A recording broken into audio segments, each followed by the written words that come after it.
الهی اشتیاقی بر دل افکن، بیقرارش کن. درون سینه ها سنگی است، سیبی آبدارش کن. الهی ماهی جان تشنه بر این خاک می‌خندد، برایش تنگ آبی شو، کمی امیدوارش کن. ببین این خطه خاکستری را، خاک سنگین را، قلم در جوهر رحمت بگردان، سبزه زارش کن. هوا دلگیر، درها بسته، سرها در گریبان است. زمستان را ببخش، هر طوری دانی بهارش کن.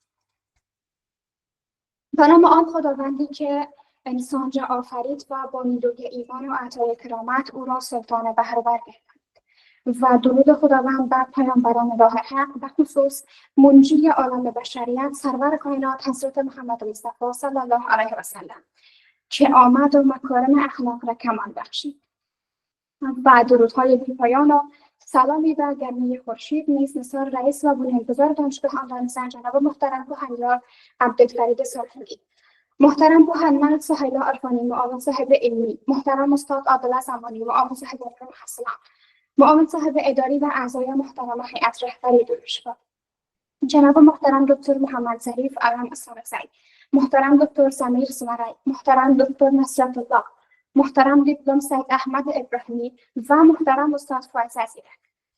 مهمان ارجمند برنامه امشب ما محترم بوهنمند منیژه رئیسی و سپس و همه رؤسای محترم دانشکده‌های 16 گانه، آمر صاحبان عزیز، مدیر صاحبان، استادان، محصلین عزیز و تمامی شما مهمانان عزیز و ارجمندی که افتخار حضور در برنامه امشب را بخشیدین. مهمانان عزیز و ارجمندی که در برنامه امشب حضور دارید، ستارگان تابناک آسمان علم و معرفت. و وبینار علمی امشب تحت عنوان مهارت تصمیم گیری و حل مسئله خوش آمدید. در دنیای امروز که با چالش‌های پیچیده‌ای روبرو هستیم، مهارت تصمیم گیری و حل مسئله از کلیدی ترین عامل رسیدن به موفقیت به شما میره. و خوشحال هستیم که امشب محترم بوهنمند منیژه رمزی استاد فرهیخته از دانش و اندوخته علمیشان ما را مستفید می‌سازند. برنامه امشب به همت و مدد والای دانشکده روانشناسی دانشگاه آنلاین زن برگزار میشه و از تمامی شما عزیزان خواهان هستم که مشتاقانه تا ختم برنامه ما را پر انرژی همراهی بکنید. در آغاز برنامه طبق معمول از شما عزیزان دعوت می‌کنم به شنیدن صوت زیبا و تلاوت دلنشین از محترم بانو زهره میرزا.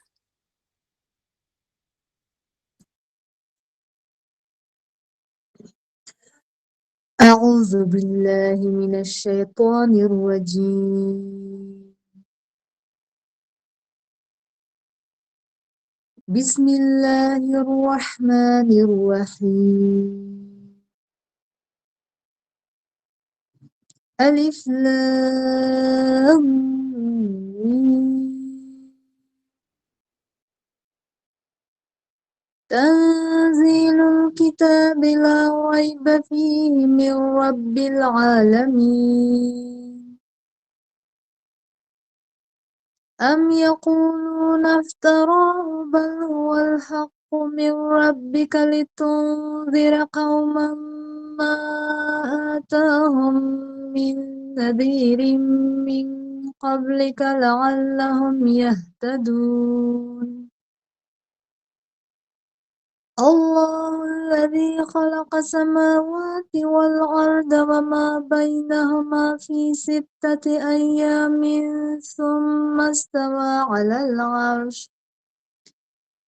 ما لكم من دونه من ولي ولا شفيع أفلا تتذكرون. صدق الله العظيم وصدق رسوله النبي الأمين الكريم ونحن على ذلك من الشاهدين والشاكرين والحمد لله رب العالمين. ربنا تقبل منا إنك أنت السميع العليم وصلى الله تعالى على نبينا محمد وعلى آله وأصحابه أجمعين.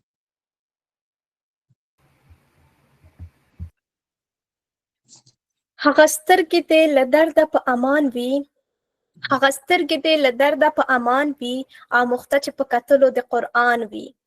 له اغلې زهره میرزاد خور څخه نړۍ مننه چې زموږ نننۍ غونډې ته د قرآن عظیم الشان په مبارک آیتونو سره ښکلی کړ.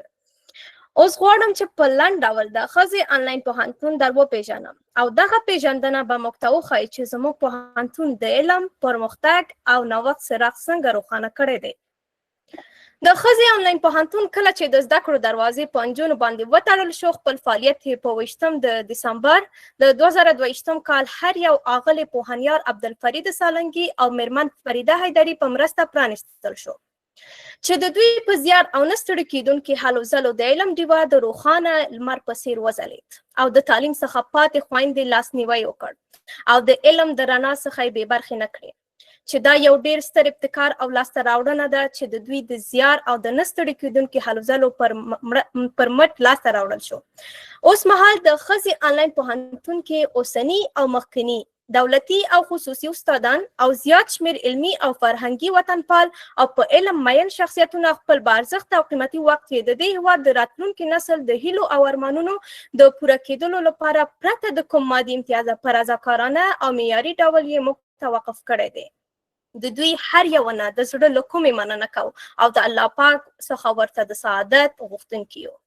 د ښځې آنلاین پوهنتون په 14 بېلابېلو پوهنځیو لکه طب معالجوي، ستوماتولوژي، فارمسي، قابلګي، حقوق، اقتصاد، انجینري، د ښکلا هنرونه، کمپیوټر ساینس، ژورنالیزم، نرسنګ، شریعت، د ښوونې او روزنې، ارواپوهنې، کرنې او مالدارۍ او د ژبو او ادبیاتو پوهنځیو کې لږ تر لږه 18,000 محصلین چې هر یو محصل د یوې کورنۍ د هیلو استازیتوب کوي په نه ستړي کېدونکو هلو ځلو سره شپه ورځ په درسي غونډو او ویبنارونو کې په خپل تاوده ګډون سره زموږ استادانو او اداري کارکوونکو ته مثبته انرژي ور وبخله.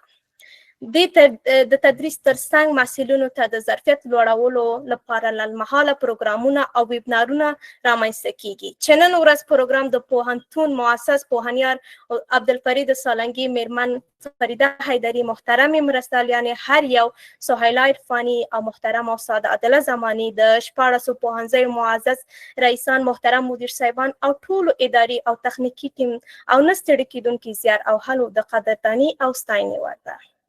دا یوه لنډه پیژندګلوي د ښځې آنلاین پوهنتون څخه دی چې اوس هم وکړل. اوس غواړو چې د پروګرام په دې برخه کې د تخنیکي همکارانو څخه هیله کیږي چې چمتو شوی ویډیو نشر کړي.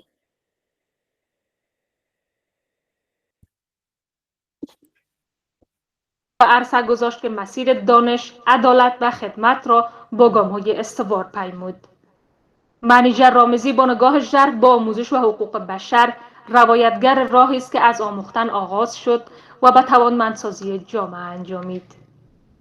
بانو منیژه رامزی در ولایت کابل در یک فامیل روشنفکر و تحصیل کرده دیده و جهان گشوده است. پوهنمل منیژه رامزی استاد دپارتمنت کار اجتماعی دانشکده روانشناسی دانشگاه کابل، فعال حقوق بشر و دانشجوی مقطع دکترا در رشته مدیریت آموزشی در دانشگاه غازی کشور ترکیه می باشد. منیژه رامزی مکتب را با درجه اول نمرگی عمومی در لیسه عالی آریانا در سال 1387 هجری شمسی به اتمام رسانیده. در سال 1388 شامل دپارتمنت مدیریت آموزشی دانشکده روانشناسی دانشگاه کابل گردید و در سال 1391 هجری شمسی از این رشته لیسانس خود را و در سال 1393 هجری شمسی شامل برنامه ماستری مدیریت آموزشی دانشکده روانشناسی دانشگاه کابل گردید و سرانجام در سال 1395 هجری شمسی ماستری خود را به دست آورد. از سال 1399 تا اکنون مصروف آموزش در مقطع دکترا قرار دارد. منیژه رامزی به مطالعه کردن، نوشتن و تدریس کردن علاقه‌مند است. در کنار فعالیت‌های مدنی و حقوق بشری خود در جریان دوره لیسانس به حیث مجری و تهیه کننده برنامه‌های آموزشی و روانشناسی در رادیو تلویزیون معارف ایفای وظیفه نموده است. بعد از اتمام دوره لیسانس از سال 1392 بدین سو به حیث استاد در دانشگاه‌های دولتی و دانشگاه‌های خصوصی ایفای وظیفه نموده است.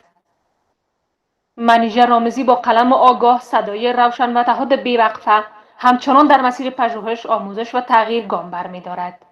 زنی که حضورش در هر عرصه نشانی از امید و حرکت به سوی فردای آگاه‌تر است. این حرکت همچنان ادامه دارد. حرکتی که مقصدش توانمندسازی انسان و ساختن فردای روشن‌تر برای نسل هاست.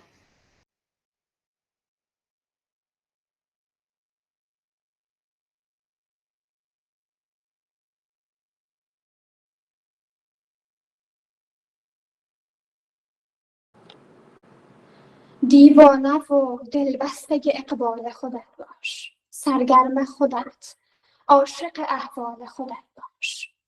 یک لحظه نخور حسرت آن را که نداری، راضی به همین چند قلم مال خودت باش. دنبال کسی باش که دنبال تو باشد، این گونه اگر نیست و دنبال خودت باش. پرواز قشنگ است ولی بی غم و منت نکش از غیر و پر و بال خودت باش. 100 سال اگر زنده بمانی گذرانی، پس شاکر هر لحظه و هر سال خودت باش. جهان سپاس از همکار خوبم بانو مینا کاکر و همکاران عزیز بخش تکنیک ما بابت نشر ویدیوی معرفی مهمان برنامه امشب. در این قسمت برنامه با عنوان سخنرانی افتتاحیه در نهایت ارادت و اخلاص دعوت می داشته باشیم از محترم بانو عادله زمانی، معاون صاحب امور محصلان و ریاست دانشکده روانشناسی، تا مایک برنامه را در اختیار گرفته و از نکته‌های علمی چند مستفید بسازد. معاون صاحب بفرمایید. جهان سپاس از شما امیر صاحب گرانقدر. به نام خداوند جان آفرین، حکیم سخن در زبان آفرین. عرض سلام و حرمت دارم به حضور ریاست محترم دانشگاه آنلاین زن پنیارسب سالنگی، معاونت محترم علمی دانشگاه آنلاین زن پن منصب عرفانی، اعضای محترم هیئت رهبری دانشگاه، اعضای محترم هیئت رهبری دانشگاه، استاد محترم مهمان عزیز ما پرمنصب رامزی گرانقدر، اعضای محترم هیئت اداری دانشکده روانشناسی هر یک، آمرین محترم پرمنصب اکرمی، اساتید عزیز، استاد مزاری عاطفی و استاد کمیل فروغ و جمله مهمانان عزیز و محصلین گرانقدر دانشگاه آنلاین زن. خوش آمد میگم حضور شما عزیزان و نازنینان را به یکی دیگر از وبینارهای دانشگاه آنلاین زن به میزبانی دانشکده روانشناسی. خیلی خوشحال هستیم که به ادامه پیوستی که تقریبا 3 سال هست انجام میشه، شامگاه روز جمعه با شما هستیم با پیگیری کردن یکی دیگر از موضوعات علمی بسیار مهم در حوزه روانشناسی و اینکه هر هفته یکی از دانشکده‌های ما میزبان هستند. اجازه بدیم فرصت غنیمت بشمارم و صحبت بسیار کوتاهی داشته باشم قبل از اینکه مایک انشالله تقدیم بکنیم به پرمنصب گرانقدر و از صحبت‌های آنها در زمینه موضوع مورد نظر استفاده بکنیم و در پایان سمستر پیش رو، در پایان سمستری که پشت سر گذاشتیم، بعضی نکات به اونها اشاره داشته باشیم. اجازه بدین قبل از هر چیز یک تشکری بسیار ویژه و خاص از مجموع اساتید و همکاران اداری خود در دانشگاه آنلاین زن داشته باشم که در طول سمستر گذشته که امروز تقریبا در پایان امتحانات و به طور کلی قرار داریم با ما همراهی کردن و کمک و همراهی اونها اجازه داد که یک سمستر درسی دیگر را به پایان برسانیم. امروز در 145مین وبیناری که به میزبانی دانشکده روانشناسی در دانشگاه آنلاین زن برگزار میشه در خدمت شما هستیم و مفتخر هستیم که اعلام بکنیم 145 وبینار در مسائل مختلف از طریق دانشکده‌های 16 خانه ما در طول 3 سال گذشته برگزار شده و همه اینها در کنار 120 صنف درسی فعال بوده که به همت 700 استاد عزیز ما از افغانستان و سراسر جهان برای بیش از 10,000 محصل در طول 3 سال گذشته برگزار شد. اجازه بدیم تشکر ویژه داشته باشم از اساتید ما در شورای علمی دانشگاه آنلاین زن که همکاری کردن با ما در برگزاری امتحاناتی که امروز حدوداً 80% رو به پایان رسیده و محصلین ما رو به اتمام ما هستن. شورای علمی که متشکل از اساتید گرانقدری دارای درجات علمی گوناگون از سراسر افغانستان و بیرون از افغانستان هست.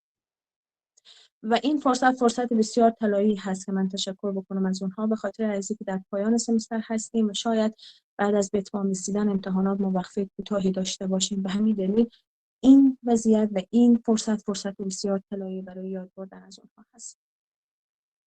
افتخار داریم که علاوه بر برگزاری سنف‌های درسی زمینه برای بروز و ایجاد ارتقاء درسی برای محصلین در رشته‌های مختلف از آن جمله 16 دانشکده که پیش رو داریم برای ما ایجاد پذیر هست و خوشحال‌تر هستیم اگر اعلام بکنیم که دانشگاه آنلاین زن در طول سمستر گذشته زمینه کار و پذیرش خانم‌ها در عرصه‌های کاری با اعلام استعلامات و همچنین با اعلام اینکه محصلین ما هستند در جنبه‌های مختلف فراهم کرده، چه در داخل خود افغانستان چه در بیرون از افغانستان. و تمام اینها امکان پذیر نبود مگر با تلاش تیم کاری ما در اداره دانشگاه آنلاین زن و اساتید عزیزیم که در این راه با ما هست. در طول سمستر گذشته قادر شدیم با 3 نهاد از کشورهای انگلستان، کانادا و هند تفاهم‌نامه‌های در دانشکده‌های روانشناسی، فارمسی و به طور کل در کل دانشگاه به امضا برسانیم و اینها نهادهایی بودند که در دوران گذشته و قبل از بروز تغییرات اجتماعی و سیاسی در افغانستان تمام این قراردادها و تفاهم‌نامه‌ها با دانشگاه‌های داخل افغانستان به امضا می‌رساند. بنابراین خوشحال هستیم به عنوان نهادی که در وضعیت کاملا اضطراری پا به عرصه وجود گذاشتیم مأمنی برای حضور متخصصین و آگاهان علمی افغانستان شده و همچنان کمک کردیم که محرومیت تحصیلی و محرومیت علمی دختران ما کاهش پیدا. صحبت‌ها خیلی طولانی نمی‌کنم در باب موضوعی که استاد گرانقدر در مورد او صحبت می‌کنن، مهارت حل مسئله و تصمیم گیری علمی که موضوع بسیار مهمی هست. با شناختی که از استاد عزیز داریم اطلاع داریم که تمام زوایا و اکناف موضوع مورد بحث و بررسی توسط اینا قرار می‌گیره که باعث خوشحالی ما هست. فقط خیلی کوتاه مهارت حل مسئله یکی از مهمترین مهارت‌هایی هست که می‌تونه در افزایش کیفیت زندگی شما کمک کننده باشه. بنابراین از همه عزیزانی که در وبینار حضور دارن به طور اخص و ویژه دانشجویان رشته روانشناسی و به طور اخص‌تر محصلین عزیز سمسترهای آخر ما که در آستانه دفاع مونوگراف هستن و انشاءالله در دور دوم فارغ دهی ما قرار هست که فارغ بشم با تکمیل کردیت و با دفاع مونوگراف، از اونها خواهش دارم که بسیار با دقت و توجه به این موضوع توجه داشته باشم و تمام همت و تلاشی که نیاز هست به کار. همچنین اطلاع دارم که فارغ التحصیلین عزیز دوره اول ما که ما یک دوره فارغ التحصیلی داشتیم از محصلینی که در سمسترهای آخر محروم شده بودم از آموزش حضوری و در سمستر هشتم به ما پیوستم با رؤیت ترانسکریپت و در واقع تکمیل کردیت و دفاع مونوگراف ما فارغ دادیم. اونها هم در جلسه حضور دارن و قرار هست که بیشتر بر آموخته‌های خود بیاموزن. بنابراین خواهشم از همه این عزیزانی هست که امروز نهایت استفاده از موضوعی که در اختیار ما قرار میگیره و علمی که انشاءالله توسط استاد عزیز ما داده میشه ببرن و نهایت استفاده و مستفید شدن داشته باشن. بسیار ممنون از شما. صحبت رو کوتاه می‌کنم. حتما که ما استفاده خواهیم کرد و در ادامه صحبت‌های استاد عزیز خواهد بود و تلفن به اونها واگذار می‌کنیم. در نهایت عزیزانی که می‌بینم دست بالا می‌کنن فقط لطف کنم صبر بکنم و در قسمت اخص سوالات انشالله صحبت‌های آن عزیزان و سوالات اون عزیزان هم پاسخ خواهد داشت. صحبت خود به پایان می‌رسونم با شعر مشهوری از مولانای عزیز بختی ما و فکر میکنم که شعر برای همه ما مصداق خواهد داشت و میتونه به همه ما کمک بکنه تا راهی که کمک کننده هست برای خود ما و برای دیگران رو دست پیدا کنیم. تو نگو همه به جنگ انداز صلح من چه آید، تو یکی نهی هزاری، تو چراغ خود بیافروز. تشکر از شما. عالمان دی روښنايي د دې دنیا عالمان دی روخنایی د دې دنیا، عالمان دی د تمام جهان پیشوا. له قدرمنې معاون صاحبې اغلې عادله زماني څخه نړۍ مننه. د پروګرام په دې برخه کې پوهنمل اغلې منیجر رمزي ته بلنه ورکوو تر څو زموږ نننۍ موضوع په اړه ارزښتناک معلومات وړاندې کړي. اغلې پوهنمل صاحب مایک ستاسو په اختیار کې ده. به نام یاد خدا. سلام و درود عرض ادب و احترام دارم حضور اعضای مؤسس و هیئت علمی دانشگاه آنلاین زن، دوستای بسیار نهایت عزیز دوست داشتنی، بانوان، برادرای عزیزی که از گوشه و کنار افغانستان به وبینار امشب وصل هستند و دوستایی که زمینه و فرصت زیر مساعد ساختن تا امشب با هم باشیم، دیدگاه و نظریات خود با هم شریک بسازیم. من همیشه از وبینارها، از برنامه‌ها، از کنفرانس‌های حضوری و غیر حضوری حرفم همی است که یک رابطه دو جانبه ایجاد میشه، یک شناخت ایجاد میشه و به این معنا نیست که تنها یک فرد می ارائه کننده است، ما هم چیزای جدید و بهتر و خوبتر را می آموزیم و مخصوصا در شرایط فعلی افغانستان که با شما در تماس باشیم از طریق مثلا برنامه و وبینارها، این بر ما همه چیز است. و که متاسفانه من نتونستیم یک درس یا جلسه درسی داشته باشم به این دانشگاه. دلیلش مصروفیت‌های خود من است که در مرحله آخر نوشتن پایان نامه دکترا هستم. گاهی به یک سرک خیریزی شده میرسم و گاهی به یک سرک خامه، گاهی یک چیز از سر شروع میشه. تغییراتی که در هر تیک میایه همون ما را بسیار زیاد مصروف ساخته. ولی از استاد نیلوفر جان اکرمی و از سایر دوستایی که برنامه را تدارک دیدن که حداقل امشب با هم باشیم، دیدگاه و نظریات خود با هم شریک بکنیم. بحث درس صنف درسی نیست، فقط تجارب خود شریک میسازیم.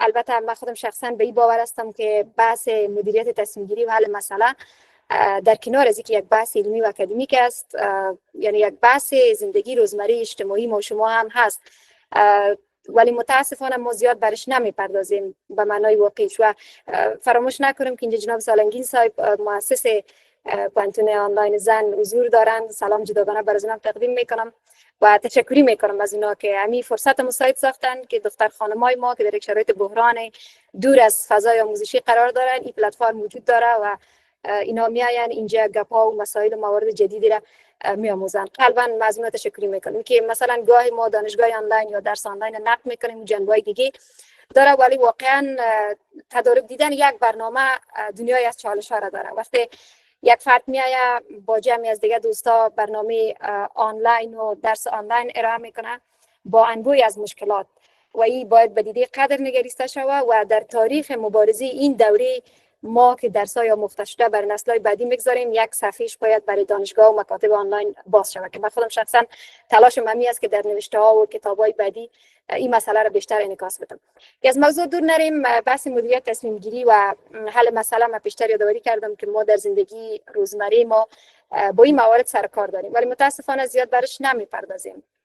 خوب است که امروز یکی از دید سازمانی و از دید مسائل موضوعات علمی برش بپردازیم، یکی هم برای ارتباطش بتیم به مسائل موارد زندگی شخصی ما و بیشتر ای با بحث روانشناسی ارتباط داره ولی زیادتر با مدیریت آموزشی ارتباط داره که من بیشتر شاید از دید مدیریت آموزشی برش بحث بکنم و ایرام تاکید میکنم که بحثایی که اینجا مطرح میشه بدون شک شاید برای بسیار از دوستای ما تکراری باشه، در بسیار از کتاب‌ها و مقالات خوانده باشن بدون شک. ما این دو مبحث که با هم یک جا ساختیم به این دلیل است که ارتباطی از با هم بی ربط نیست و مقالات و کتاب‌ها و دانشگاه‌های بسیار زیاد در این زمینه هست و هر کسی که در یک رشته تحصیل کرده حداقل یک فصل را در مورد مدیریت حل مسئله و تصمیم گیری خوانده. ولی من فکر می‌کنم امروز یک تکرار حسن داریم بعضی مسائل موارد و از دوستای همکاری تکنیکی خواهش می‌کنم سلاید چنج کنن.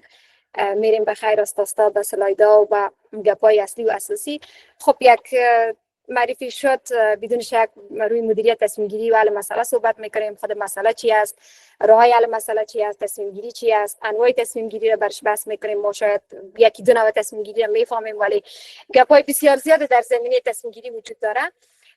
روش‌های تصمیم گیری است و یک نتیجه گیری بحث آزاد داریم. من بسیار دوست دارم که در لابلای صحبت‌های خود گاهی برای شما هم مراجعه بکنم. میشه که یکی دو دوست باز امو یکی دو سوال را که من در لابلا به سلایدا دارم برای اینکه یک رابطه دو جانبه ایجاد شود و دوستا 40 دقیقه بر من در نظر گرفتن. من 10 دقیقه دیگه اضافه می‌خوایم، 50 دقیقه میگم. یکی کسی که در رسانه زیاد کار کرده باشه و یکی هم کسایی که تدریس کرده باشه، مایک که برای آمد دیگه زیاد پر میگن، ولی ما کوشش میکنم بسیار خلاصه بحث بکنم، فقط امو پوینت ها داده شوه و دوستایی که باز علاقمند مطالعات بیشتر بودن، کتاب و گپا میشه باز خودشان جستجو بکنن. و یک چیز دیگر رو میخوایم بگویم، اگر اینترنت قطع شد من پس دوباره میتونم وصل شوم، یعنی مشکل وجود نخواهد داشت. و از طرف دیگه هم همین قسم برنامه و سمینار تنها به معنی از این نیست که ما چیزی را ارائه بکنیم و برنامه ختم شود. میشه که در قسمت نوشتن مونوگرافایتان موضوعات و مسائلی که انتخاب میکنین، میشه که یک همکار بیرون از دانشگاه برتان باشیم. به او خاطر ما یک سلاید برای معرفی خود دارم و هدف معرفی ما صرف اونجا نوشتن همون ایمیل آدرس و شماره واتساپ است. میشه که دوستان سلاید هم پریویو کنن. باز میریم به اصل موضوع.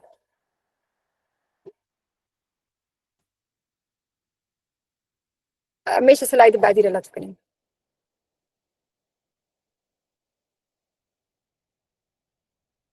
همکارای تکنیکی هستین؟ صدای مرا دارین؟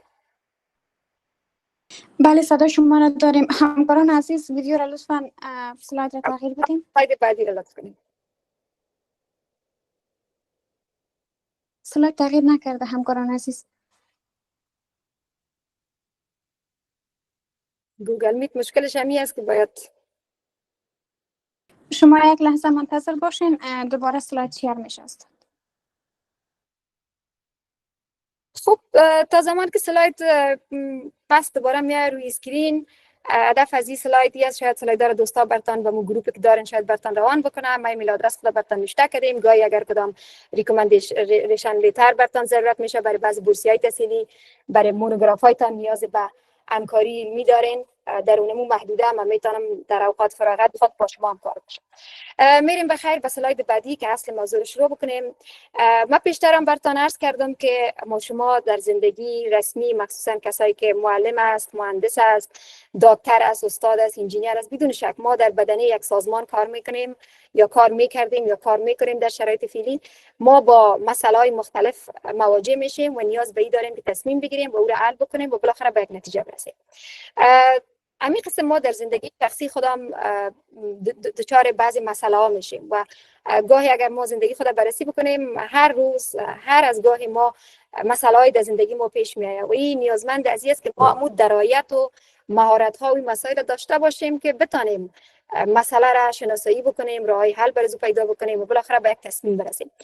این دو بحث ما آمیخته به خاطر از این ساختیم، یعنی وقتی که بحث تصمیم گیری مطرح میشه، بحث حل مسئله هم مطرح میشه.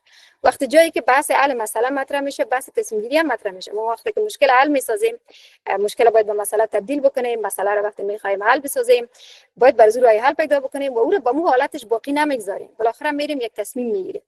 ما فقط یک سوال از دوستا دارم، اگر کسی در جریان 2 دقیقه بر من میره توضیح بده که یک مسئله را که در زندگی با او سر خورده و یک تصمیم مهم را که در زندگی خود گرفته، چی در ساحه کاری بوده و چی هم در زندگی شخصی بوده، در جریان 2 دقیقه اگر یک دوست دست خود بلند بکنن، میشه که همکاری تکنیکی انتخابش بکنن و نظریات را داشته باشیم.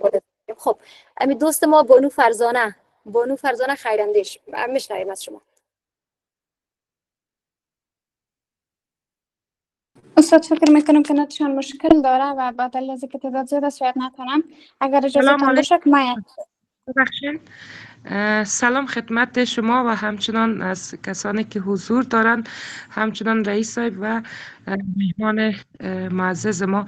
من تصمیمی که در زندگیم گرفتم که بسیار بر مهم بود، دور اول طالبا که از درس مانده بودم و امید نداشتم به اینکه من دوباره بتانم به درس‌هایم ادامه بدم، اما توانستم که با یک تصمیم هم مکتب دوباره بخوانم، هم پانتون، و این یک تصمیم بسیار خوب بود که من در زندگیم گرفتیم و زیاد خوشحال هستم از این تصمیم. تشکر. با مسئله که سر خوردین در زندگیتان؟ مسئله که سر خورده بودم امی بود که من از درس مانده بودم و دچار مشکلات خیلی زیاد شده بودم، چون طفلایم خرد بود و وظیفه میخواستم داشته باشم، وظیفه برام پیدا نمیشد. ما تصمیم امی بود که من باید دوباره درس بخوانم تا بتانم یک وظیفه آبرومندانه داشته باشم. پیش از او که سواد نداشتم، نمیتونستم وظیفه خوب پیدا کنم.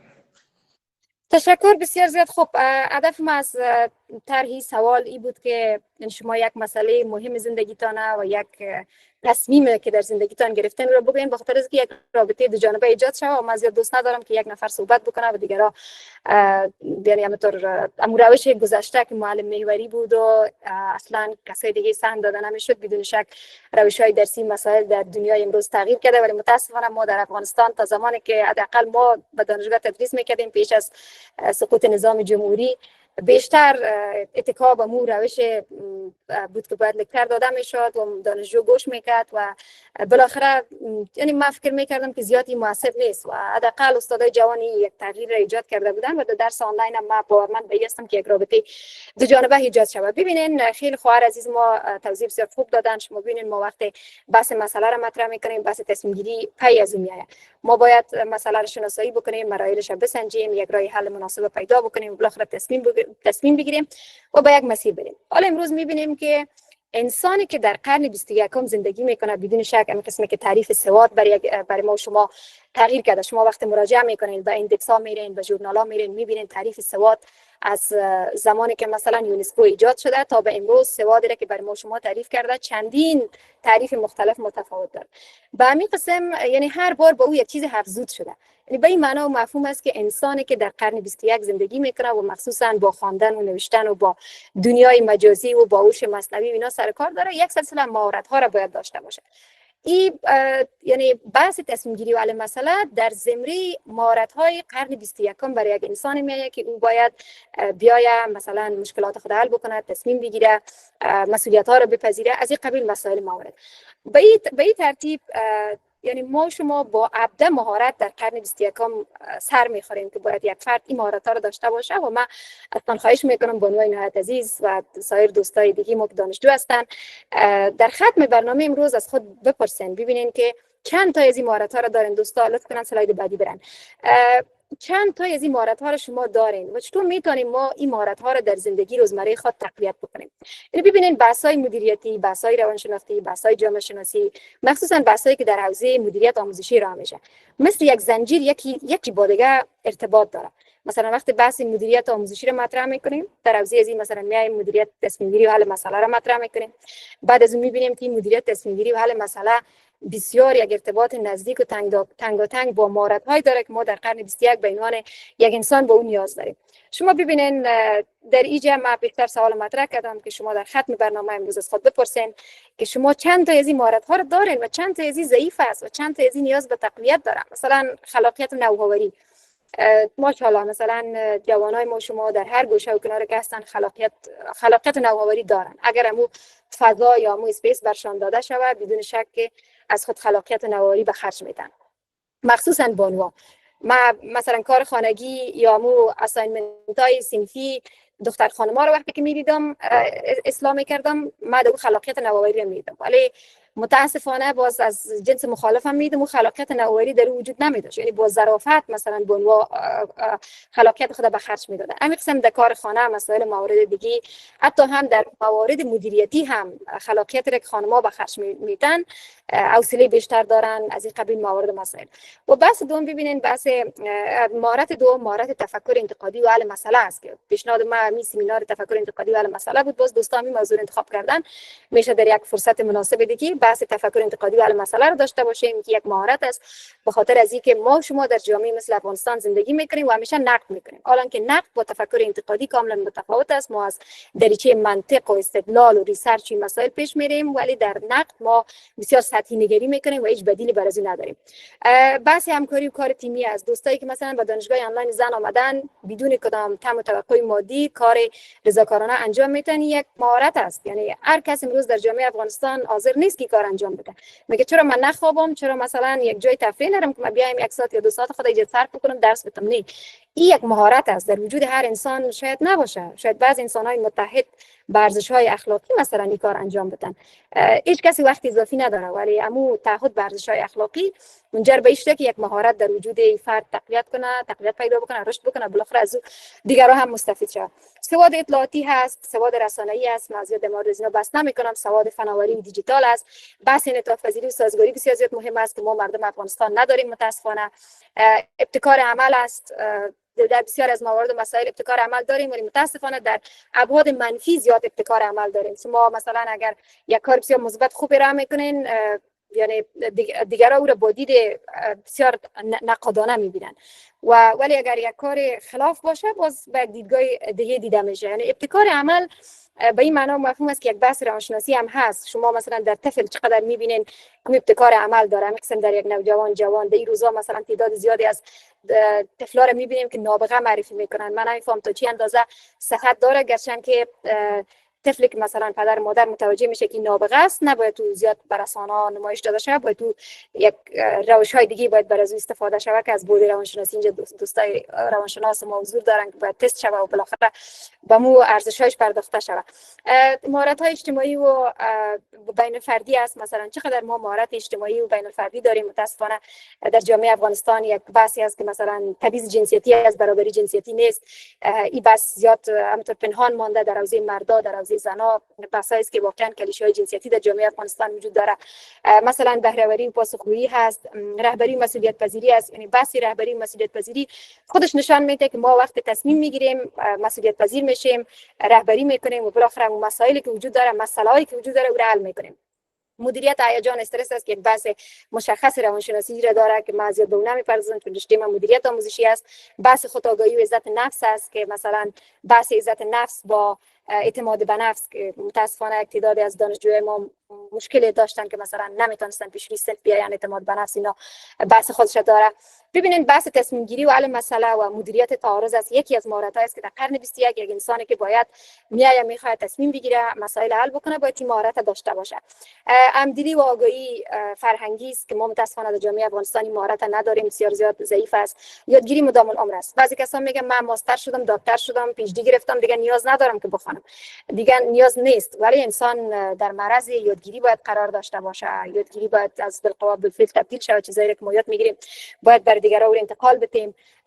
یعنی ما حتی از چیزی که بر دیگران انتقال میتیم نکات موارد جدید یاد میگیریم.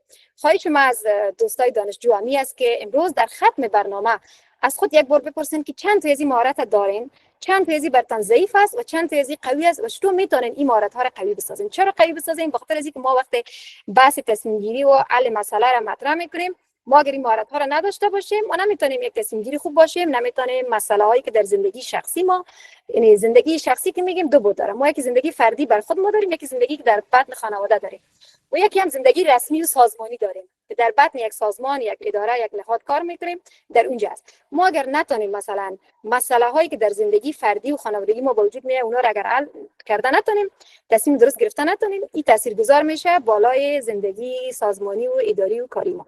شما مثلا با یک مدیر سر میخورین که هر روز آشفته است، اعصاب خراب است، نگران است، استرس داره، اضطراب داره، شما دایرکت ایره متوجه میشین که در خانه حتما این روز جنجال کرده یا زندگی شخصی ازی درست نیست. بدون شک شما وقتی ریشه یابی میکنین میبینین که یا بسیار گذشته داشته که تروماهای روانی او را آسیب زده یا هم در شرایط فعلی دچار بسیار مشکلات و چالش‌های درونی در بطن زندگی خانوادگی است. از این لحاظ با باور شخصی ما از تجربه شخصی خود میخوام دوستانه برای دوستای دانشجوی خود ایره بگم که یعنی ما وقتی مهارت‌های زندگی رو داشته باشیم بدون شک مسائل را شناسایی میکنیم، مسائل مختلف وقتی شناسایی کردیم ما برای راه حل مختلف پیدا میکنیم و بالاخره به یک نتیجه میرسیم. میریم به اسلاید بعدی. من از این بات یکم تست صحبت میکنم که 40 دقیقه بر ما دادن، خدا کنه که بعد اون جریان رو تکمیل کرده بتونم. خب این همو تقسیم بندی کرده شما مهارت‌هایی که دارین، مثلا مهارت‌های سواد آموزی است، مهارت‌هایی که یاد میگیرین، مهارت‌هایی که در زندگی باید داشته باشین. دسته بندی شده از این میگذاریم که ما باید کریتیو باشیم، خلاق باشیم همیشه در زندگی. میریم به اسلاید بعدی دوستان. حالا میرسیم به خود بحث مدیریت تصمیم گیری و بعد از اون برای حل مسئله. اول بحث مدیریت تصمیم گیری یک توضیح بسیار کوتاه و خلاصه من ارائه میکنم، بعد از اون باز میریم برای حل مسئله. باز تفاوت مسئله و مشکل میبینیم، باز بعد از اون میبینیم که امی تصمیم گیری و حل مسئله در زندگی شخصی ما از بود خانوادگی و از بود روانشناسیش باز برش بحث میکنیم. وقتی ما میگیم مدیریت تصمیم گیری، ببینین خود بحث تصمیم گیری یک فرایند است، یعنی یک جریان است. کدام جریان یا فرایند انتخاب بهترین راه حل یا گزینه از میان چندین راه حل که در پیش روی ما وجود داره. حالا باز ما شما روش‌های دلفا، روش اسکلت مایی، روش‌های تکنیک روایت، اینا رو می‌بینیم در اسلایدهای بعدی که از کدام از این روش‌ها استفاده بکنیم ما رو به یک نتیجه برسه. یعنی اونمون فرایند است که ما راه‌های حل یا گزینه‌های مختلف وجود داره، ما او گزینه‌ها را ارزیابی میکنیم، یک گزینه را انتخاب میکنیم. به خاطر چی؟ به خاطر از اینکه اهداف فردی ما یا اهداف سازمانی ما تحقق پیدا بکنه. اینمی خودش یک پروسه است که ما یک پروسه فرآیند است که برام تصمیم گیری میشه. راه حل مختلف در مقابل ما وجود داره، ما یکی از اون انتخاب میکنیم، بالاخره میریم به خاطر از اینکه اهداف ما هم تحقق پیدا بکنه، چی هدف فردی باشه، در سطح خانواده باشه و چی هم در سطح سازمانی و کلانتر باشه. اینا ما شما به این نتیجه میرسیم که مثلا در افغانستان ما مشکلاتی که داشتیم، چالشایی که وجود داشت، گزینه‌های مختلف وجود داشت، شاید من فکر میکنم که ما به یک نتیجه نرسیدیم. در افغانستان چیزای خوبی به دست نآوردیم در جریان 20 سال دوره جمهوریت. گاهی ما به این نتیجه میرسم که تصمیم گیری ها بسیار زیاد، یعنی تصمیم گیری هایی بوده که بر مبنای یک منطق استوار نبوده، بر مبنای حقیقت‌های جامعه استوار نبوده. امروز باز می‌بینیم که بعضی تصمیم گیری‌ها چقدر نتایج منفی در زندگی کاری و زندگی شخصی میتونه داشته باشه. میریم به اسلاید بعدی. ببینین بازم به تصمیم گیری با یک تعریف اکتفا نمی‌کنیم، پیش میریم. ببینین همون اسلاید قبل ببینین وقتی تصمیم گیری میگیم، اسلاید بعدی، وقتی تصمیم گیری میگیم انتخاب یک راه حل مناسب از میان رایحل‌های بسیار زیاد است و ویژگی از این تصمیم گیری چی باید باشه؟ مشخص باید باشه، باید دارای بود علمی باشه، باید دارای بود منطقی باشه، باید رفتاری باشه. یعنی ما ریالیست، یعنی باید قسم باشه که واقع‌گرایی در اون تصمیم وجود داشته باشه. یعنی یک چیزی که بر مبنای یک ایده هست و روی کاغذ مانده و عملی نمیشه، اون یک چیز باید نباشه. قانونی باشه، جنبه قانونی باید داشته باشه، نظریات دیگران را در بر بگیره. شما در اینجا با یک نقطه متوجه میشین تصمیم گیریایی که معمولا مردم میگیره تصمیم گیری‌های فردی است، حتی در بود خانواده و در بود سازمان‌ها. تصمیم گیریایی که زن‌ها میگیرن تصمیم گیری‌های مشارکتی است. زن‌ها از ریسک و خطرات زیادتر میترسن و به همین دلیل است که تصمیم‌ها را راجع میکنن برای افراد دیگه، برای تیم خود، از اونها نظرخواهی میکنن و بالاخره باز به یک نتیجه میرسن و تصمیم میگیرن. اینجا به این نتیجه میرسیم که تصمیم گیری باید قانونی باشه و نظریات دیگران را در بر بگیره. بعضی اوقات ما با یک حالت سر میخوریم که یک فرد تصمیم گرفته و بر ما ابلاغ میکنه، یعنی به این معنی است که تمام جنبه‌هاش خودش سنجیده و ریسکش هم خودش پذیرفته، اما گاهی پیش از اینکه یک فرد تصمیم بگیره نظریات دیگران رو میگیره و به یک نتیجه میرسه، بالاخره نظریات همه میگیره و بالاخره باز به یک نتیجه میرسه و تصمیم میگیره. تصمیم گیری‌های فردی است، مثلا در حوزه خصوصی زندگی یک آدم مشکل روانی داره و یه تصمیم گرفتن نمیتونه که پیش روانشناس بره یا نه، یا بره از یک کسی که هیچ اصلا رشته و آموزش نیست از او پرسان بکنه. ما شما در جامعه افغانستان داریم از این مسائل. تصمیم گرفتن نمیتونه که کدام رشته رو انتخاب بکنه. معمولا دختر خانم‌ها حتی در جریان این 20 سال جمهوریت تصمیم گرفتن نمیتونستن، تصمیم گیری‌هایشان تحت تاثیر تصامیم مردان خانواده بود، به استثنای شرایط فعلی حتی در جریان دوران جمهوریت هم تونن. تصمیم گیری‌های رسمی در حوزه‌های کاری و سازمانی در سطح کلانتر است که امروز می‌بینیم که چند نوع تصمیم گیری‌های رسمی در سطح سازمان‌ها وجود داره. میریم به اسلاید بعدی. خدا کنه که خسته نشین، ما هم بسیار به سرعت می‌خوایم صحبت کنیم که 40 دقیقه 30 چند اسلاید تکمیل شه. مراحل تصمیم گیری است. وقتی ما تصمیم میگیریم باید مسئله رو شناسایی بکنیم، ببینیم، بسنجیم تمام موارد و مسائل، ببینیم، بعد از اون اطلاعات و داده ها رو جمع‌آوری بکنیم، معیارها را باید برای تصمیم گیری تعیین بکنیم، مثلا چقدر ما هزینه نیاز داریم، چقدر زمان نیاز داریم، کیفیت کار بر ما باید مهم باشه، ریسک یا خطر احتمالی چی است، تمام از اینا رو باید مد نظر بگیریم. دیگه ببینین ایجاد گزینه‌ها یا رایحل‌های ممکن است. ببینیم چند راه حل بر ما بسیار ساده و آسان است و از میان از اونها باز وقتی که ارزیابی کردیم ما یک راه حل مثلا انتخاب میکنیم، بهترین تصمیم اجرا میکنیم و تصمیم باید ارزیابی بکنیم و نتایج بازخورد از اون ببینیم. باز من اینجا تاکید میکنم ما در جامعه مثل افغانستان تصمیمی که گرفته میشد این مرحله آخر که باید نتیجه تصمیم ارزیابی شود و یک بازخورد یا فیدبک برای او وجود داشته باشه، اینا میره ما فراموش میکنیم. مثلا نصاب جدید تطبیق شد، نصاب جدید درسی در ساحه مکاتب در معارف افغانستان، دوباره نصاب ارزیابی نکردن بعد از 3 سال، همونطور ماندن، نتیجه رو ندیدن که چقدر مثلا بحث تفکر انتقادی و بحث حل مسئله بسیار زیاد مهم است در بود آموزش، مخصوصا دوره دوم، دوره متوسط باید یک فردی که از دوره متوسط دانش آموز است و باید مهارت حل مسئله را داشته باشه، خودش باید مسئله را حل بکنه، تصمیم باید گرفته بتونه. ولی متاسفانه نصاب درسی افغانستان اینمی ویژگی را نداشت. و مثلا شاید گپای دیگه که در سطح حکومت و دولت در جریان 20 سال جمهوریت وجود داشت، ما اینمی مرحله که تصمیم گرفته میشد مرحله آخر ارزیابی یا نتیجه از او فراموش میشد، مثل کارکردهای نهادهای جامعه مدنی، مثل رسانه‌ها، حتی مثل یک برنامه‌ای که از آدرس یک رسانه مثل یک سریال ترکی یا هندی نشر میشد، حتی در سطح کوچک هم میتونیم بگیم. با به میخوایم شاید هم در سطح زندگی‌های شخصی و خانوادگی. میریم به اسلاید بعدی. یعنی مراحل تصمیم گیری نمی مراحل است و مراحل دیگه هم داره. یعنی ما این مراحل باید طی بکنیم تا بتونیم یک تصمیم بگیریم. امی که مثلا امی لحظه میگیم من میرم مثلا آلمان میرم یک رشته جدید میخوانم، ما باید تمام مراحل طی بکنم بعد از اون باز برم تصمیم بگیرم. در غیر از اون این تصمیم من نفهم بودجه هزینه‌اش دارم، شرایطش دارم، اجازه خانواده خود دارم، من میتونم در اون محیط زندگی کردم، میتونم. اصلا اگر چنین تصمیمی را آنی و فوری میگیرم پس در آینده من دچار مشکل میشم.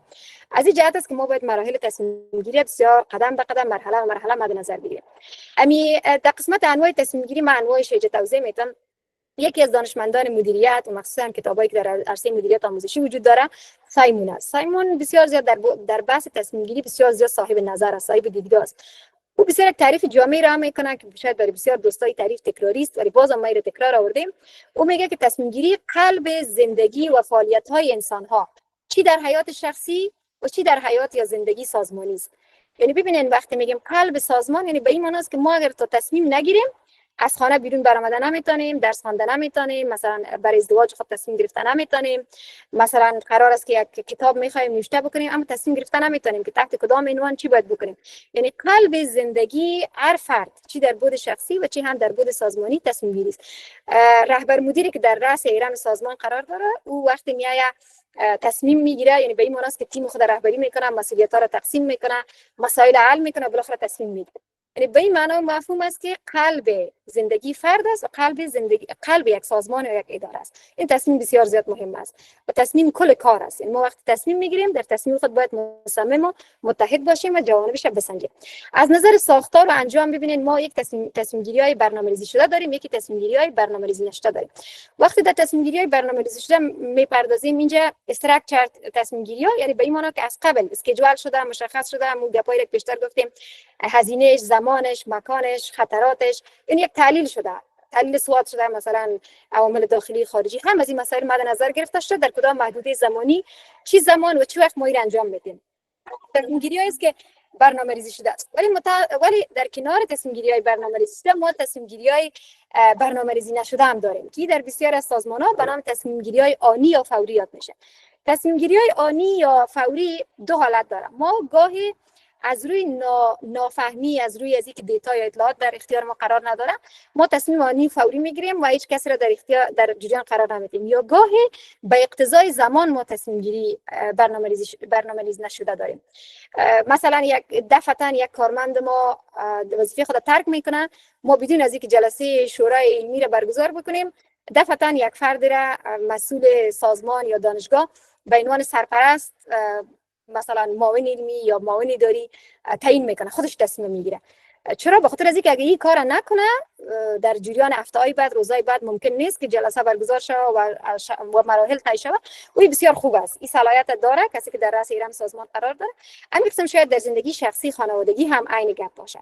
یعنی گاهی تصمیم برنامه‌ریزی شده داره یک خانواده و گاهی تصمیم گیری های برنامه‌ریزی نشده داره. مثلا از جمله تصمیم گیری های برنامه‌ریزی شده ما در بود خانواده مثال به خاطر میتونم، بعضی خانواده‌ها تصمیم دارن که مثلا هر 30 سال بعد یک طفل داشته باشن، ولی بعضی خانواده‌ها اینمی برنامه‌ریزی نشده است. اما اصطلاحی که وزنش زمین می‌بره و روزیش خدا میده هم یعنی هیچ نمیفهمن که چند فرزند دارن و حتی شاید نامایشون از پیششون گدوات شد. اینا ببینید که بحث تصمیم گیری های برنامه‌ریزی شده و برنامه‌ریزی نشده در زندگی انسان بسیار زیاد مهم است. ما در کدام حالت تصمیم گیری های برنامه‌ریزی شده داشته باشیم، در کدام حالت برنامه‌ریزی نشده داشته باشیم تا از خطرات احتمالی و مسائلی که وجود میاد جلوگیری شه. میریم بخیر به اسلاید بعدی که تصمیم گیری بحثش یک ذره کلان است. خب از نظر مشارکت وقتی میبینیم شما یکی با تصمیم گیری فردی که من در اولم برش اشاره کردم مثلا توسط یک فرد انجام میشه، این تصمیم گیری فردی هم یا در قبال خودش انجام میشه یا در قبال دیگران. مخصوصا در جوامع سنتی و عقب مانده مثل افغانستان تصمیم گیری های فردی بیشتر در مورد دیگرها گرفته میشه. مثلا پدر خانواده در مورد از اینکه دختر خود برای کی نامزد بسازه تصمیم ده بیرون میگیره، میاد بر مادر خانه ابلاغ میکنه. یا گاهی هم خود فرد تصمیم میگیره، میگه من این رشته رو نمیخوام، میرم یک رشته دیگر رو میخوام. ما در ریاضی زیاد علاقه ندارم، من رشته علوم اجتماعی رو میخوام، میره حقوق میخوانه، ژورنالیسم میخوانه. یعنی ما تصمیم گیری های فردی رو در دو بود میتونیم، یکی درباره دیگران تصمیم میگیریم، یکی درباره خود ما. تصمیم گیری های گروهی بدون شک ما پیشتر هم اشاره کردم که تصمیم گیری های گروهی معمولا زن‌ها اینا به تصمیم گیری زیاد ترجیح میدن به دلیل از اینکه بسیار زیاد یعنی یک بود عاطفی دارن و بود ادراکی، یعنی کوچ میکنن که مثلا بار مسئولیت در آینده بالای شانه‌هایشان نبیاید. از این لحاظ تصمیم مشارکتی میگیرن. حتی شما از بود روانشناسی خانواده در بطن خانواده شما پدر مادر خانواده رو که با هم مقایسه بکنین، تصمیم‌های پدر خانواده معمولا تصمیم‌های فردی است. در بسیار از خانواده‌ها همگی من نمیخوایم برای همگی تعمیم ببخشم، جامعه افغانستان جامعه سنتی مرد سالار، اما تصمیم گیری که یک زن مثلا در بطن خانواده تصمیم میگیره، حتی در خانواده‌های دموکرات و در خانواده‌ای که مثلا با ارزش‌های دموکراتیک و حقوق بشری اینا بسیار زیاد پابند نیستن یا هستن، در هر دو حالتش تصمیم گیری که یک زن میگیره کوشش میکنه که تصمیم گیری مشارکتی داشته باشه. چرا؟ به خاطر از اینکه ریسک و عواقب ناگوار از اون متوجه است. و من خودم شخصا تصمیم گیری مشارکتی را در بسیار از مسائل ترجیح میدم و در بسیار از موارد تصمیم گیری مشارکتی بسیار چیز خوب نیست، یعنی ما را از موجودیت تصمیم باز می‌داره. شما اگر در بود رهبری ببینین، رهبرای دموکرات تصمیم گیری فردی دارن، رهبر مسلم که به بحث جداگانه مدیریتی داره اونا تصمیم گیری های مشارکتی دارن، از دیگران نظریاتش میگیرن. بر ترتیب میریم به خب در قسمت تصمیم گیری گروهی ابزارهای خود داره. مثلا روش طوفان فکری است. مثلا تر همیشه باید همگی نظریات خود بته و بالاخره معیارا را میسنجن که کدام تصمیم خوبترین تصمیم است، امور را انتخاب میکنن.